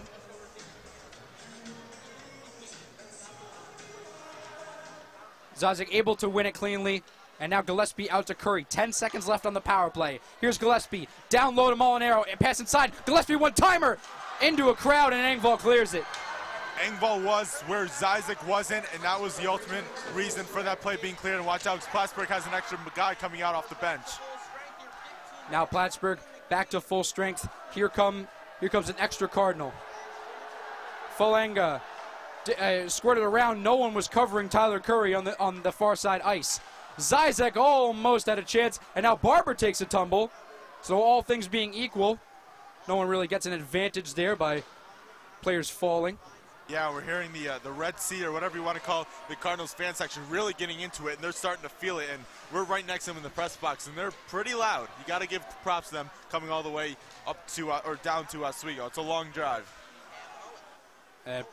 Pass over the head of Novick, and now travels all the way to the blue line, and here's Ferreira. Ferreira, the senior. He's got Sullivan trailing. Oh, he hit the post, and here comes Sullivan. Oh, my goodness. Laker faithful on their feet, and Plattsburgh back the other way. This game's not over. We're going to get a whistle. Not sure what the call is. It's going against Plattsburgh, clearly. Going to send someone to the box. All right, here comes a replay. Look. David Ferrer all alone, right wing. Times is perfect. Waits off, shoots. Bar down. Jody Sullivan. Please, can you once capitalize on an opportunity? Ryan, I have a playlist on my computer of plays that Jody Sullivan has not capitalized on, and they're all against Plattsburgh. Why do I have a feeling that's not the most offensive thing on your computer? This power play brought to you by Colleges Against Cancer. Register for this year's Relay for Life, April 7th and 8th at relayforlife.org/SUNY Oswego. That was your moment, David Ferreira. 14 minutes left. Oswego going on the power play yet again. Take Rich McCartney off the ice. If Oswego's going to capitalize, this has got to be the time. The panic button is already pressed down very hard right now, and it may be pushed down a little harder if by the time we get to the 12-minute mark of this game, Oswego does not have a goal. Too many men on the ice, so that's on the coaching right there. And almost Gillespie trying to muscle away. That's Molinaro. Hurley inside. Hit the glass. Gillespie to Curry now. Hurley here near the face-off circle.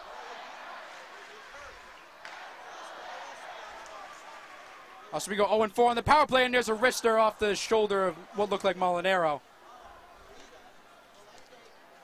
And here's Gillespie has to travel all the way down, and already got Riche trying to lend a helping hand, bounce it off the boards. And here's Gillespie caught in the middle of a line change, looked like Plattsburgh wanted to have. Here's Hurley showing off the dangles and back outside to Curry. Curry one-timer by Gillespie off the boards. What a play by Hurley. He diving to keep that puck in, hold the blue line, and it comes out. But plays like that are a reason why Mitchell Hurley has played 100 games, has over 100 points, and is the captain of the #3 team in the country because he makes plays like that. Mitchell Hurley playing in what is definitely his final whiteout, although not possibly. It could end up being Plattsburgh in this arena yet again in the SUNYAC championship. We always know these Cardinals always find a way to stick around. And here's Molinaro, roofs one into Parita. Parita, it looks like they lost the puck. And now we're going to take it to Amanda Zampano, who maybe got a closer look. Amanda. We got to talk about that shot by Dave Ferrar. He had that wide open shot. He was hustling down the ice. It looked like it was a goal, but it went barred down. Sully looked like he had the rebound, but he quite couldn't finish it. The Lakers could keep this up, or is Plattsburgh going to have another return and see what they're going to do next? Thank you, Amanda. Yes, certainly in a weekend full of missed chances, of golden opportunities, that one is definitely going to sting the most. And with 30 seconds left on the power play, about 12 minutes left in a scoreless third period, you have to start talking about that word we don't want to talk about. That's the tie word. I thought we weren't allowed to say that word on air. Is the FCC going to come after us for saying that? Well, I'm sure we're going to get some emails. 10 seconds left on the power play. Time for one more rush by Oswego. Novick leaves his defender. Macmillan with the spin move. Gets it behind, then it's a Barry. Out in front, Emerson. Here's the timer by Spink. Puck still loose. Someone's on top of it. Looks like Spink finally comes uncreased. Here's Novick. Novick thought about it, and he just whiffed on the pass entirely. Bad decision by McMillan. He needs to know the situation that he's in to not pass that when he knows the player is coming off the Plattsburgh bench. That could have been very, very ugly for Oswego. Another grade A chance by Oswego squandered as the power play dissipates. 11 minutes left in this whiteout weekend. McMillan and Emerson. And here comes Max Novick. Flips it up to relay pass to Ferreira. Ferreira, if he can corral it, he's got numbers. Ferreira. Back to Sullivan, lost the puck. Ends up a couple Cardinals on it. Oswego won't get to it. Ryan, let's talk numbers. Oswego is out shooting Plattsburgh nearly more than 3-1. Scoreboard says 22-7. Valente just planted Ferreira. Looks like people were calling for interference. No call there. Looked like he might have just fallen on his own. DeRocher and Campbell fighting for it. Now comes Curry. Campbell, and here's Sullivan. Sullivan near the blue line. 3 Cardinals behind him, harassed by Barber. Sullivan tried to get a shot off and just held by Barber. Here's Horn. Horn winning the puck battle. Horn a 1-on-2. Just trying to do everything he can. Molinaro tries to poke it away. Molinaro just gets it back up to the blue line. Nice forecheck by the Lakers. Here's Curry. Berry can't get to a wraparound chance. Out in front. Molinaro didn't get to it. Barber falls on top of Berry. Molinaro fell down. See, I feel some Laker fans, and now Barber just running interference on top of Berry. Riding like a piggyback ride. Yeah, it's getting ugly in the campus center right now. This is where tempers start getting extremely high. Desharnais had his pocket picked. The fans are demanding a penalty. Here's Zeiss leaving it off to Herlihy. Herlihy taken away by Middleton, goes hard into the boards. Herlihy still slow to get up, but gets in on the play, and now the puck comes to him. Herlihy pass out to Pelnick. Pelnick now back to Herlihy, who didn't catch it. You see, right there, three Plattsburgh players converging on Herlihy. They're putting him in a crater, and he couldn't get that pass out. Forced to clear out of the zone. Plattsburgh coming back with it now. Absolute great job. They're taking away the best player on the ice for Oswego. Ferreira chasing. Middleton almost flipped it up and out of bounds. Emerson taken away. Sullivan, great A chance over the net entirely. Add another play to the playlist, Ryan. Oh, and there's a vicious hit. Allen against Sloan, it looked like. And that one's going against Oswego this time. They're going to call it. Get ready for the Boo Birds. It looked like the past couple opportunities where their guys were being checked onto the boards.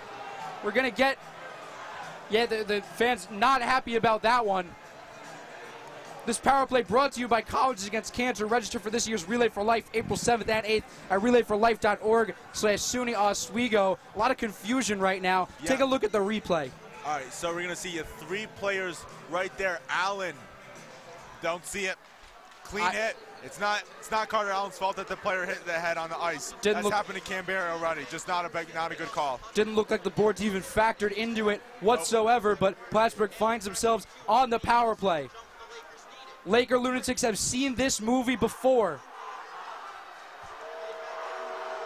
Here's Pelnick, pass in front. Herlihy decides wisely to throw to the other end. Oswego finally with a lucky bounce, and that may be a sign of good fortune that if that puck doesn't go in, they can adjust and learn from that, see exactly where they are. Don't leave Richer out to dry. He's too valuable. Here comes Liam Lawson trying to hook up with a teammate. Quilty dragged down to the ice by Berry. Berry, Liam Lawson, and Quilty all fighting for it. Puck squirts out. Here's Valente at the top near the blue line. Barber whiffed on it completely. Trying to clear it. Puck behind the net. Macmillan wins the board battle. Here's Berry trying to poke it out. Molinaro pokes his stick in there. A weird play there by Novick. Tried to poke it around and just over the head of Barber. Weird play, but smart play. Novick was positioned right at the goal. If he turned around, he knew players were going to come at him. So smart play. Played it off the wall. Had McMillan who cleared it. Max Novick is a very, very intelligent player for a freshman. 37 seconds left in the power play. Here's Stallard. Oh, a late riser there by Richer, challenged and hit the glass. Dayornays didn't catch it cleanly. Zyzik forcing a little bit of a longer road to the Oswego zone. Here's Owens. Nice play there by Campbell. Almost taken away. Here's going to be Stallone with a one-on-one chance. Missed the net. Riche almost left the drive. No Laker defenders in front of him to kind of alter that shot. It was just looked like Sloan and Riche alone. Charlie Pellant got caught puck looking, but was able to clear it out. And now we are back to 5-on-5. As the power play expires, Oswego the aggressor. Here's Draben. Draben flips it up to Owens. Overall, a phenomenal penalty kill by Oswego. Nearly gave up one grade A chance. And what a player right there. Max Novak absolutely sending a helicopter ride. Draben almost past Riche, and Riche literally puts a glove on it. And those are dangerous plays, Ryan. I don't know if you remember in the Buff State game. Remember when the puck went off the backboards and off the back skate of Riche into that? Backed his way in. Yes, very, very scary. So David Riche needs to make sure that that skate the blade is sitting right on the edge of the post, or you never know when that puck's going to sneak in. And imagine all this game for a puck to trickle in. He's got to make sure that he's taking care of every single puck. He may not be facing a lot of shots, but shots like that can catch him off guard. However, you can get one past Riche.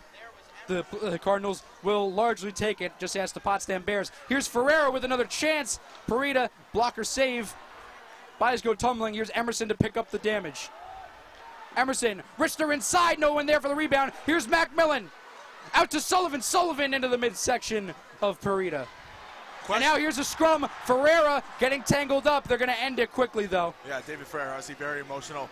Interesting decision by Sullivan. Obviously, I'm not here to pick on Jody Sullivan more, but he has a decision of when he's looking at Parita, where he wants to shoot it. He can keep the puck on the ice, hope for a rebound. He can keep it center, or he can keep it high. But now we are getting offsetting penalties on both Jacob Engvall and David Ferreira, arguably the two most physical players in this game. One's 5'9", 5'10", the other's 6'7", and we saw them go back and forth. So it's going to remain 5-on-5, but it will go as offsetting penalties, and both will sit for 2 minutes. A David and Goliath story, if there ever was one, and now Oswego's going to go on the power play. It looks like we thought about offsetting penalties, but it looks like the instigator might have been. Well, it's just going to be 4-on-4 now. Sometimes the offsetting penalties will remain 5-on-5. Little bit of 4-on-4 ice. Thought they might get them for instigating it. Maybe would give Oswego the power play chance, but no dice. We're going to have 4-on-4 hockey. Here's Owens. Owens through a crowd, and Campbell able to separate him from the puck. Here's Cam Berry picking it up. Cam Berry, Molinaro, a lot of open ice now for this line as Molinaro gets separated from the puck himself, and here's Quilty taking it away. Flip up to Owens. Owens leaves it off for Quilty.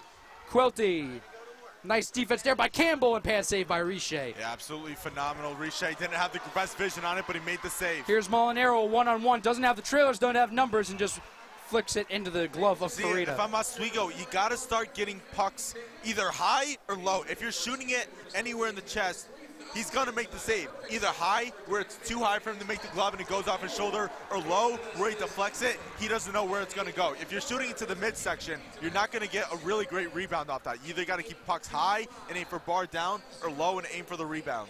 Plenty of speed on the ice here with Josh Zyzik and Mitchell Hurley. And with the 4-on-4, one less body to account for. Perhaps this is what the Lakers could have needed, as Stallone shields the puck, protects it beautifully from Hurley, and now travels through a crowd and offsides. Yeah, Stallard getting harassed, as you said. And you would think that the 4-on-4 favors Oswego. Two reasons. One, Plattsburgh cannot crowd the net as much. And two, because Plattsburgh, what they're doing is anytime the best player on the ice gets the puck, they're converging on him. But with one less player, it's even that much more dangerous to put all your eggs in one basket, because there's just fewer players total, and the chances of that player getting away with the puck increase. So I think this favors Oswego right here. Here's Novak, nice pass to Emerson, who just didn't get there in time. About a minute left on the 4-on-4 hockey, 5 minutes left in period 3. Valente into Oswego's zone, slow roller to Riche, who easily blocks it away. Here's Novik through the zone. Novik protecting it and then chips it into the zone. Around the boards, Parita comes out, almost blocked away by Novik. Here's Sloan taken away by Gillespie. Gillespie a 1-on-3, probably can't do much, and a nice save there by Parita.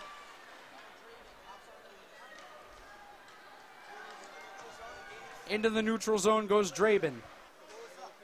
Draben holds up, and then a couple Lakers take it away. Here we go. Here's Allen.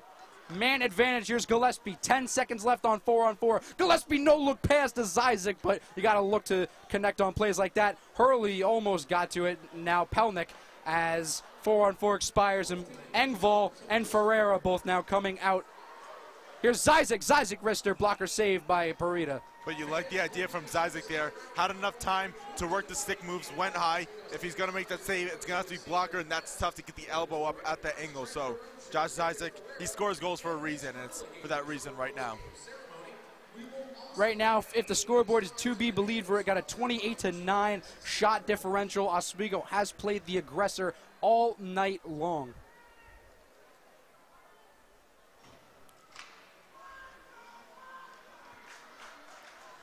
Face-off, not quite won yet. And here's Valente. Cardinals, a 3-on-2. Bad break for the Lakers. Here's Falanga. Falanga couldn't get a shot off. Lakers trying to take it away. Pass bounced off the boards for Herlihy. What a play by Charlie Pelnick, timing that perfectly. Herlihy, Pareda came all the way out of his post. No one at the net right now. Nair blocks away. Just to go back, Charlie Pelnick and Chris McMillan back on a 3-on-2. Pelnick deflects the first pass. Although it goes back to Plattsburgh, it slowed them down, and McMillan was able to catch up, creating a better chance for them. Charlie Pelnick, we've said a lot about his struggles. We've said a lot about his struggles, but he has improved so much as a player from year 1 to year 2. And remember to stick around. It looks like Curry fell a little bit, but remember to stick around for our post-game show. We're going to break down all of tonight's action. Stick around, keep it right here on WTOP 10 and our senior day ceremony. Win or lose, we're going to say goodbye to some great Lakers, even though we are going to see them again. As you take a look at this replay. So Mike Falanga, Tyler Curry, yeah, that's intentional. There's no room for that in hockey. I don't know if you can blow a whistle on that, but Mike Falanga has already been brought to the bench before. He's already been warned before. This is getting dicey, and 3:33 left.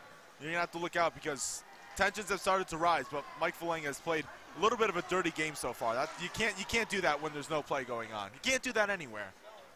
So a very questionable call, one we will likely be dissecting. Oswego probably should have the man advantage for probably almost the remainder of the third period. And oh my, Lawson, just a little wrister gets it past Riche. Plattsburgh leads on Whiteout Weekend, and Riche is frustrated. The heartbreak continues. Plattsburgh with a stunner, Liam Lawson. Liam Lawson, his 4th goal in 24 games this year, and Riche is absolutely beside himself. Let's take another look. You see it bring it up, and that is just the most uncharacteristic goal that David Riche has given up this entire year. There's almost no explanation for how that happened. Plattsburgh was going for a line change. That was supposed to be just thrown at. That was just supposed to be thrown at the goalie, and it was supposed to just be a reaction. And that's how Plattsburgh's even beaten Oswego in overtime. Just a quick shot to the net, going for a line change. And if you take your mind off the puck for a second, it goes in. And now Plattsburgh firmly in the driver's seat. They were content. All they needed was a point to make the postseason. Now it looks like they might win versus Oswego. 2 minutes left to go. Oswego will have to put some offense together. The shot discrepancy, all that for naught. Plattsburgh leads on Whiteout Weekend. Great move by Carter Allen getting into that slot, though. He knows exactly how Plattsburgh leads. Here's Gillespie and Zizek. Best chance of the day. Missed the cage entirely. Here's Herlihy. Herlihy looking for the wraparound. Just bounced it off the net to nobody and out of play and into the net. So Matt Quilty last year and Liam Lawson this year, if things stay true. It's almost mind-boggling how, like, David Riche, maybe one of the best, if not the best goalie in the country, and on a line change, on a switch, on a puck that wasn't high or wasn't low. I think it went through his armpit, and you can't take your eyes. And David Riche, some of the best reflexes we've ever seen, and it's almost unexplainable. It is unexplainable how that goal went in, because Lawson, that was not a grade A shot at all. That was a C plus at best. He's still getting that degree, but it's not very good. Nevertheless, we've got 2 minutes left. Oswego at neutral ice. Here's Gillespie. You're going to see a lot of Zizek. Can of corn for Parita. Nice catch in that outfield. Hey, we said before there's a boxing match, getting a little baseball in here, but you got to figure out when they start to pull Richey. And you wonder if they might make it late because Oswego has nothing to play for but their pride. But your pride's a lot when you say that you have the best fans, the most notorious fan section in the entire Division III country, and that you say, you know, you can't lose at home, and you have home ice through the playoffs. You're playing for a lot right here. So Oswego, one of the top teams in the country, in danger of being swept on Whiteout Weekend by an unranked Potsdam team, as well as Plattsburgh. About a minute 45, Richey still in the crease, wondering where Oswego will bring out that extra attacker as time dwindles down. Slow dribbler to Pareda. Pareda shields it from Berry. And you probably won't see Pareda cover up any pucks because any puck that's covered up is a chance that Plattsburgh can't just clear it out. Campbell takes it away. Oh, and if they're going to call this on Campbell, I have no words. Just clipped him, but that is not even close to as that is a fall that hurts because he landed on the ice, landed awkwardly. That was malicious. What happened to happened earlier. Yeah, Cam Owens is down and he's grabbing his knee, and we'll obviously get another look at it. And you feel bad for Cam Owens, obviously, but we're going to take another look, and this is the nail in the coffin for us. We go. C. Campbell, number 4, left, go. That's a really bad call. They're saying maybe it was knee to knee, but it looked like he led with his shoulder, which is interesting. And wow, that's I maybe need to see that again, but maybe I don't even know if a stick was entered into the equation there. Yeah, if we might be able for to a get tripping our replay call. crew doing absolutely phenomenal job tonight. Maybe we can get another slower look at that because we were told it was knee to knee. So you see 4. Nope, stick not even in the equation. So maybe knee to knee. It looks like he led with the shoulder.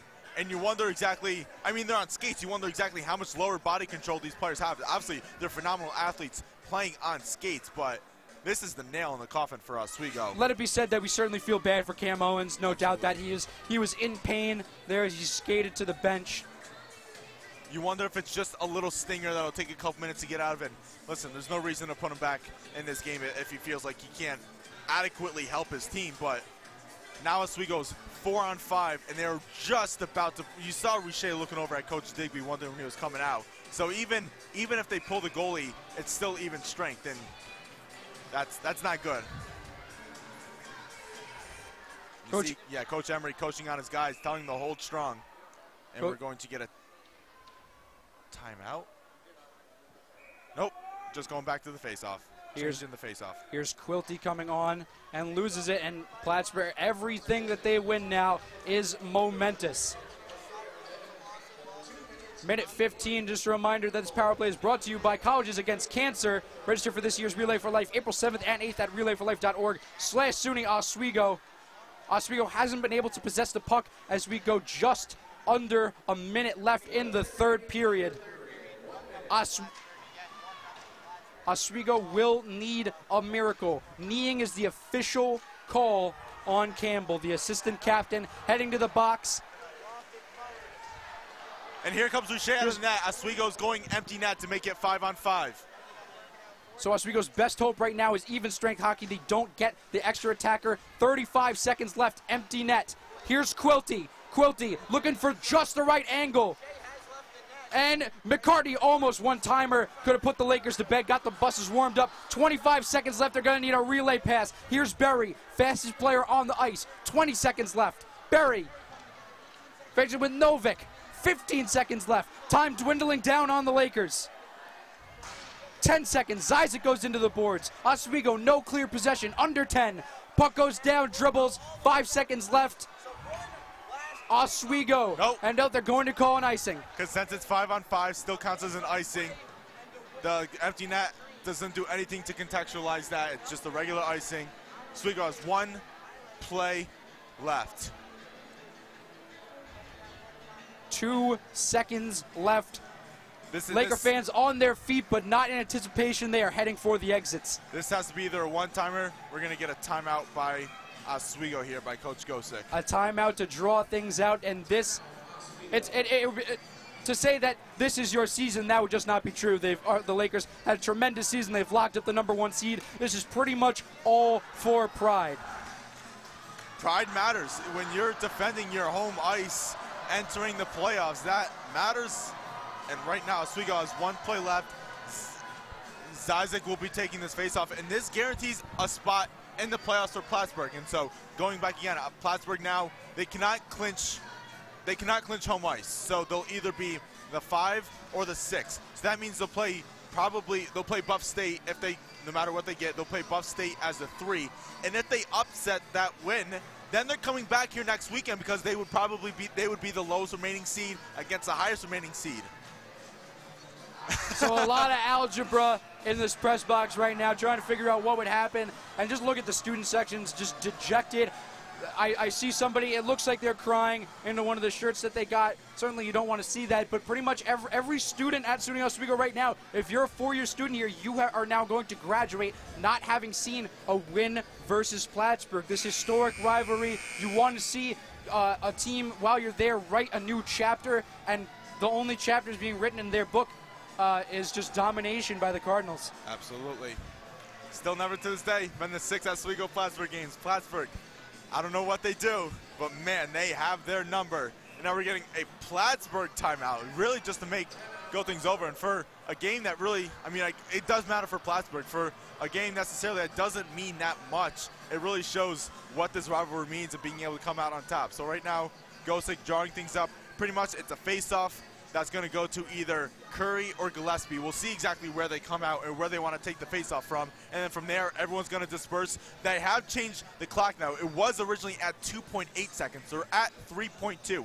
And we've seen crazy things happen in this rivalry. So this game isn't over. All it takes is a one-timer. And what you think right now Gosick is lining up is he wants to get everyone in certain shooting lanes so it blocks Paredes' vision. You kick it out to Curry, to Gillespie. You got to wait half a second to make sure everyone gets in the shooting lane, and you block his vision and throw it in. Oswego gonna live and die with their best players on the ice for the Lakers. Berry, Herlihy, Zizek, Gillespie, and Tyler Curry. Zizek on for the faceoff. Oswego needs a miracle with 3 seconds left, but before that, they'll need the faceoff win. And this is game clock. Yep. This is the Stan Van Gundy defense. They're just going to form a wall.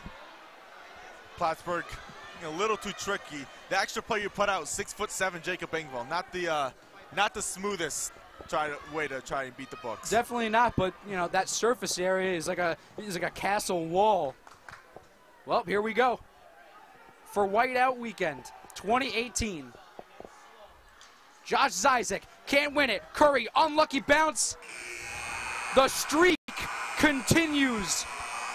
6 straight years the Cardinals have beaten Oswego on home ice. I can't believe it's unimaginable. Whatever the Plattsburgh has in their brain, they are in the heads of the Lakers. It's absolutely unbelievable. Well, as much as we want to stew on this is a good an unforgettable moment for some of the Lakers seniors as they're going to be honored. We'll have that for you just after the break. Keep it right here on WTOP 10 Sports for the presentation of our seniors.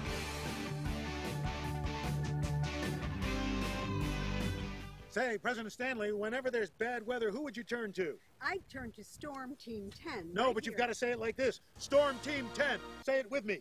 Storm Team 10.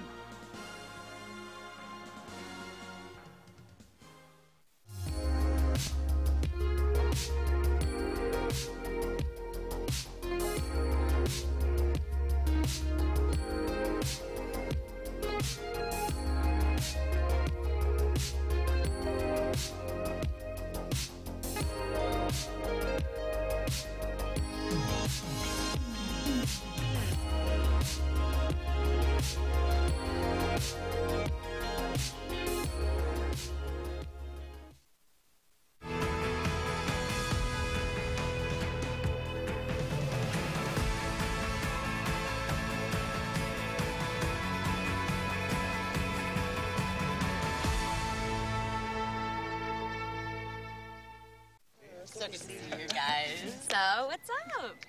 We finally bought a place. Holy cow! You seriously have enough saved to do that? We've been putting a little aside each month. Jeez, at the end of the month, we have nothing left to save. Yeah, I have no idea where it goes. Well, you're spending a lot on... Was it good? Oh, God. Oh, how is my account overdrawn? When it comes to financial stability, don't get left behind. Get tools and tips for saving at feedthepig.org.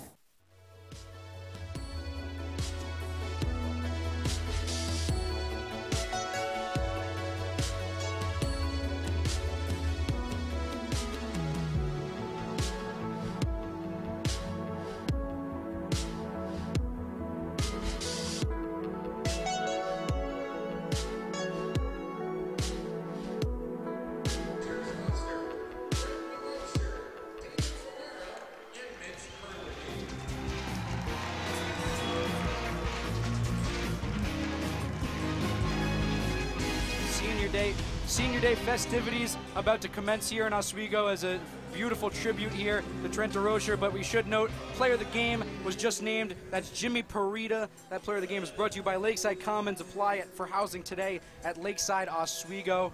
He stopped every shot, every single shot that came his way. He stopped every single one of them. So Oswego shut out on Whiteout Weekend. Add another just painful chapter in this rivalry. Yeah, right it's now, tough. You think, well, last year, beautiful win against Buffalo State. That's when Kenny Neal had those 4 goals. Phenomenal senior night for the 12 seniors. Remember 2 years ago, they had the loss to the tie to Plattsburgh, the loss to Potsdam, when Mike Montagna, Bobby Gritsakis, etc. graduated that year. No, they said it was bittersweet, and you got to think, you know, for Hurley, Ferreira, and DeRocher, this isn't their last home game, but it's bittersweet. Trent DeRocher being honored now for the Lakers, a country music song. I think a lot of people would say that speaks to the kind of person that DeRocher was, and you can't say it enough. He was just absolutely, he got so much better over the course of this year. And you see just all the players looking on, you know, you see, you know, Teddy Nolan, the walk-on sophomore, enjoying it. You see the freshman, and a beautiful video montage put together by the athletic department of all the players. Yeah, David Ferreira up. We talked with him, talked about the emotion, how it just overtakes you. He plays with his heart on his sleeve, and we saw that. And there was that questionable penalty with him and Engvall. I mean, offsetting, well-deserving, but he absolutely plays with emotion. And he said he didn't know what to feel, and all that adrenaline every game he plays with. So many great shots from Romney. Here's DeRocher, that game-winning goal that he had this year, the game-winning point. At the very least, some teal jerseys, so many moments. Yep, here's Ferreira's power play goal on the 5-on-3. So, like I said, just showing everything about these players and the emotion that they played with. Sure, these players are now the man of the hour. Mr. Century Mark, Mitchell Hurley, honored the captain. And what Hurley, he said earlier this week when we sat down and talked to him is, you know, last year, that senior class of 12, it was so big. Not to say that they weren't a tight-knit group, because they obviously were, and the things that they went through. We were thinking about 3 players, the 3 that are left from that original recruiting class, and it really means something to be those ones left over, you know, leading, you know, 6 freshmen and 14 sophomores. So many emotions on this Laker team right now, but I think that the thing that you have to remember right now is that these guys do love each other very much. They're a tight-knit group. You have to say Mitch Hurley, while we're talking about him, he is by far my favorite person to work with when it comes to the Lakers. Always charismatic, always polite, always asking, hey, how are you? Curious about the broadcasting aspects of the game. He has routinely been one of the dear friends on the team to WTOP 10, and speak nothing of his efforts on the court, on the ice. He Full throttle, 100. I'm not one of those people that says, oh, 110%, because you can only go 100. But he goes 100%, and we pointed that out tonight. And I guess the true embodiment of what a Laker is. Say certainly thank you for the memories, and it should be said it takes a lot on our end to put a broadcast like this together.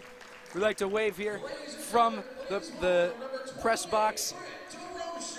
Trent DeRocher being honored now. Yeah, so a little more background on Trent DeRocher. Scored his first 2 official career goals this year, and man, was Coach Digby elated to be able to say he finally got those first 2 goals. Remember, he did score in that CCHL game exhibition, but 16 games played this year, and we're talking about a player who never saw more than 3 or 4 games of action. Now he's joined out here by his mom and his dad. His dad is actually the athletic director of St. Lawrence University. That's why Trent originally, after he came to Oswego, transferred to Potsdam and wanted to be closer to home, but he said, why would I leave a Division I program for what's a Division III program? He said, you don't know what it's like being at a Division III program until you actually go to one. And he said he was treated like a Division I player here. Ladies and gentlemen, now let's welcome number 11. The DeRocher family, certainly an Oswego lifer. They have deep roots in this community and with this program, as David Ferreira, honored now from Riverside, New Jersey. Yeah, we talked to him, and he said things didn't come easy for him. He played a few games his freshman year, and he really broke out that sophomore year at 15 points and has played a critical role. Dealt with an ankle injury this year, which he said was mentally exhausting for him as much as it was physically. You're talking about a player who can streak as well as anyone, plays with his heart on his sleeve, emotional, and he's the true embodiment of that fourth-line player attitude you look for. And finally, Mitchell Hurley, an unforgettable Laker. He has written his own chapter this year for the Lakers. It should be said, a little gloomy now because, again, the streak continues versus Plattsburgh, but this chapter of Oswego, the 2018 season, it's not over yet. Again, #1 seed in the SUNYAC. Maybe it's jitters, maybe it's whatever, but Oswego, they have another chance. The best part of this story is yet unwritten. An all-out player. Mitch Hurley is my favorite Laker. He came in the same year as he did as a freshman, lit it up, scored 27 points, scored 19 points, 27, another 29 this year. You talk about the consistency to bring it on all facets. Took more of a goal-scoring opportunity this year, has a career high in goal with 13. He wears the C. There was no question at the end of the year. We all knew who that C was, and he knew it too. There was no question about it, and he wore it absolutely phenomenally. And obviously Ferrer and Dozier have done a lot, but Mitch Hurley, he is the Lakers right now. So as I was saying before, I jumped the gun a little bit, but it does take a lot to put these broadcasts on. So I'd just like to thank our crew, our director, Jake Pacenti, who's done so much with his graphics packages and done so much for this program with our family here at WTOP 10. Our technical director, Josh Holfoth, produced by Zach Brock, an MVP of our team. Absolutely. Pete Wendler, Kristen Byer on social media, Hao Feng on graphics, Lisa Polina filling in on audio, Brittany Cairns on replay, cameras, Kira Slater, Brandon Cortez, and Michael Russo, floor manager Owen Gallagher, wireless camera Tom Lindsay, our engineers Justin Kraus, Justin Penman, Ryan Furness, and in the booth here, Brian Krosky, Ryan Berger here, and we're going to send it one farewell to some of our great Lakers, our seniors in the perch. We're going to kick it right now. Alif Kareem, take it away.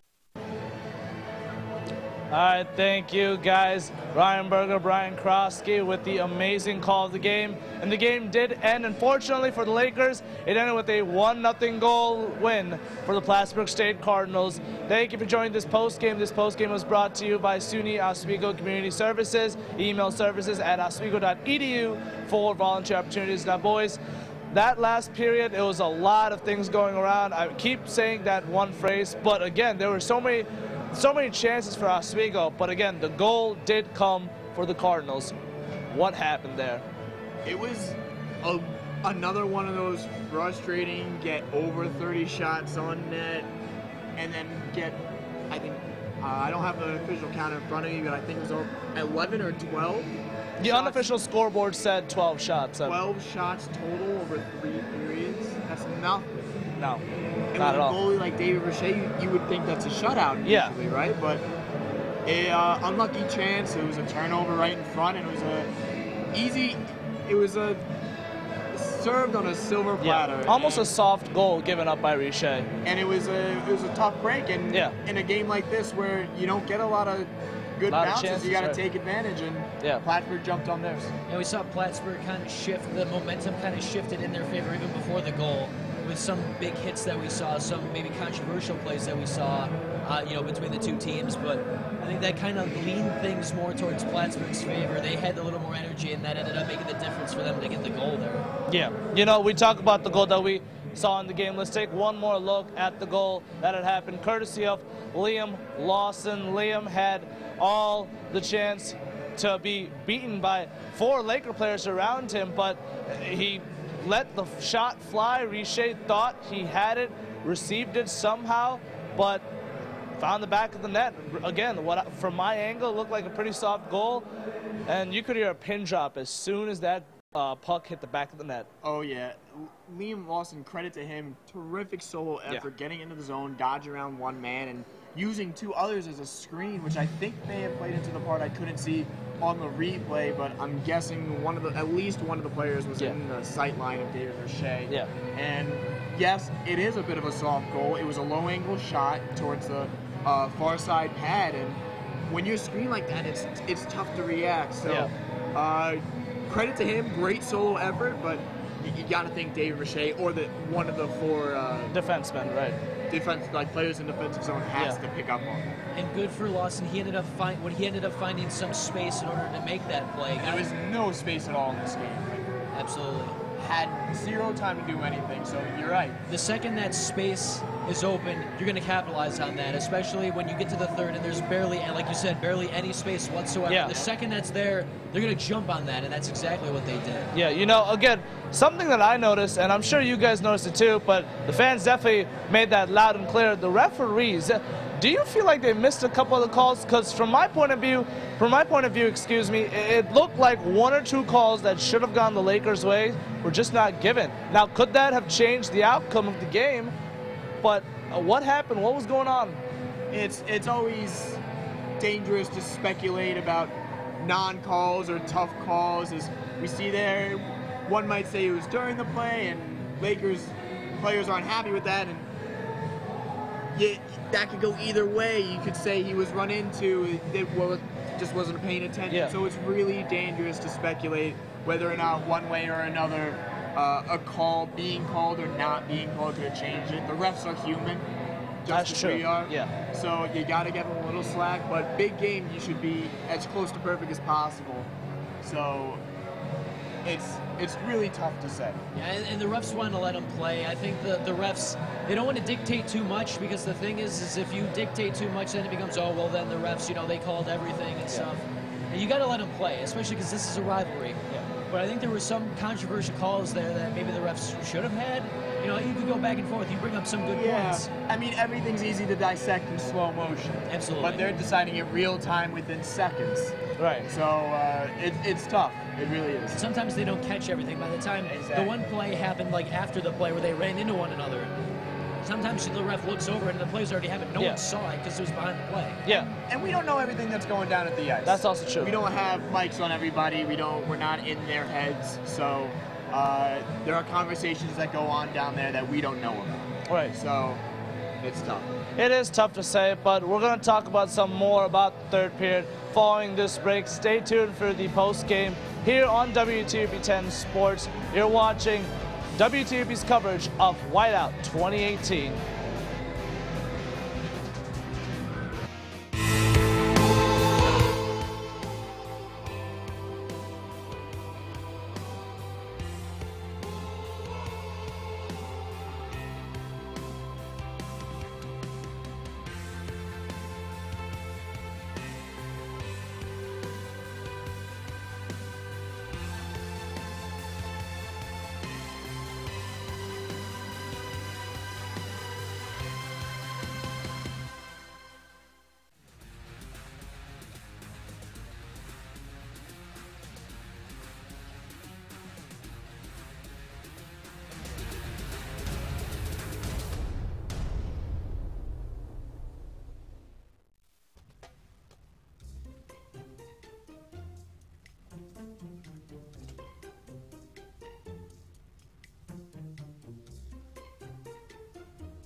Already?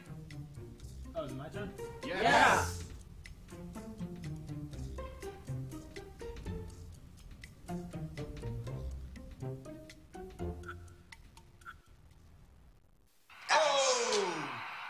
Checking your fantasy league? Nah, just my 401k statement.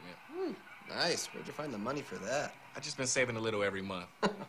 I can't seem to save anything. Well, what about all this? What about the money you're spending?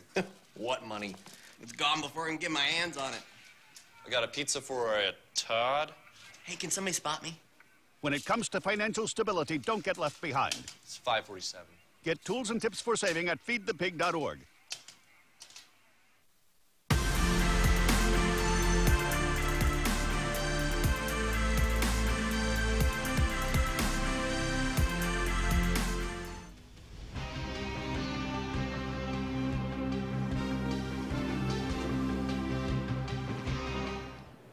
So this is your first whiteout. Can you just tell me like what was going through your head like this entire game? Because it's pretty crazy out there.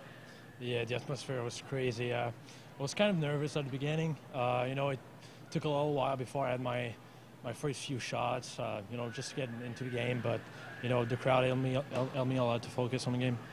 You're like right there under that student section. Can you tell me kind of what that felt like? Because you experienced the most out of anyone on the team. What that's like? That's just awesome. I can just feel the crowd behind me when I'm playing. Even if I make like a routine save from the blue line, I just, save it, goes in the corner, and the crowd goes nuts. I'm like, yeah, that's super cool.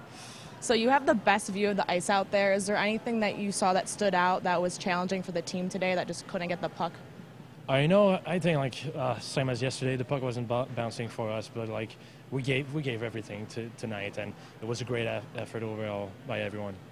Yeah, definitely tough loss for you guys, but moving on, you got the playoffs coming up. How do you think this game is going to impact that, or how will that help you guys? Because it was definitely a great game by you guys.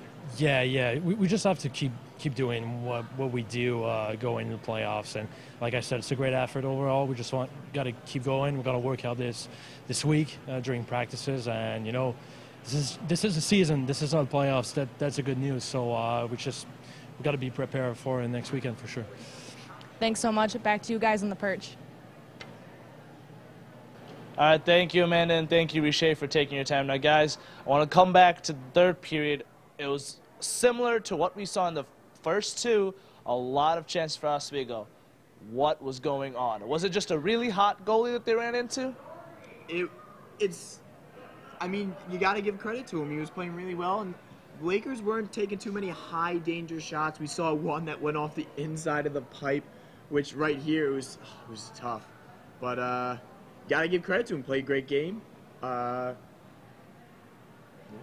he had a great rebound from the first time that he played against the Lakers back when the Lakers came in and won 5-2 back in December. And definitely he's grown as a freshman with this team, and you see all the chances that the Lakers had and everything. And give credit to him and give credit to, just the Plattsburgh in general for not giving the Lakers a whole lot of top-notch chances. And he's just going to get better as the years go on. So his senior year, he'll probably be one of those 9-29-30 save percentage goalies like Riche and Zawatsi have been. Yeah, absolutely. Let's move forward, look at the bigger picture a little bit. The standings as I see it right now, Buff State will be playing Potsdam, and Plattsburgh will play Fredonia. Now, we play the lowest remaining seed left, and again, it depends on how Plattsburgh and Fredonia fare, but there's a chance we could play Potsdam if they prove the upset. Again, if you're the Lakers, which team do you want to take? Looking at it from a purely statistical standpoint, you want to take Fredonia. They did give the Lakers a run for their money earlier in the season, but it's been a while. You haven't seen them for a bit. I think playing Potsdam this soon after the loss, it could go either way, but with the way momentum's swinging right now, I don't really think the Lakers would want to see Potsdam in their first game, because even though they are the lower seed, I think it's just a tougher pill to swallow, and they want to get one win under their belt, maybe against a Fredonia team that they haven't seen, and if they get that one win, it'll snowball into maybe a SUNY champion and then go right into the NCAA tournament. Yeah, that Potsdam loss is still fresh in their memory. I mean, it did just happen yesterday, and then if they have to find out that they have to play Potsdam again, it's tough. So realistically, you're aiming to play Fredonia, because at least you came out, you had to come back and win, but at least you did win that game. Yeah, and we have to reward player of the game. Player of the game is Jimmy Parita in my book. This player of the game was brought to you by Lakeside Commons. Apply for housing today at lakesideoswego.com. Again, the hot goalie coming in, freshman, standing strong. Now, final question before we end off this broadcast really quickly. Are the Lakers cursed in their own home against Plattsburgh? Athletes are very superstitious. Yeah. So You shouldn't toss that word around because it's going to get in their heads. Plattsburgh also cursed in their own building as of recently, so both sides can't seem to win at home and bring home win for their home team, fans. So it's been tough for both teams. It's tough, but I don't think they're cursed. I think that it's just they've dealt with a lot of losses in a row, and they'll eventually get over it. Okay, well, it's tough being at the end of the season. It really is. It really is, and it is the end of the season for the Lakers, but it's not the end of the season for us here. Thank you again for everyone being part of the broadcast. You've been watching WTOP 10's coverage of Whiteout 2018. I want to thank you again, those of you that tuned in for the hour pregame. We're going to leave you.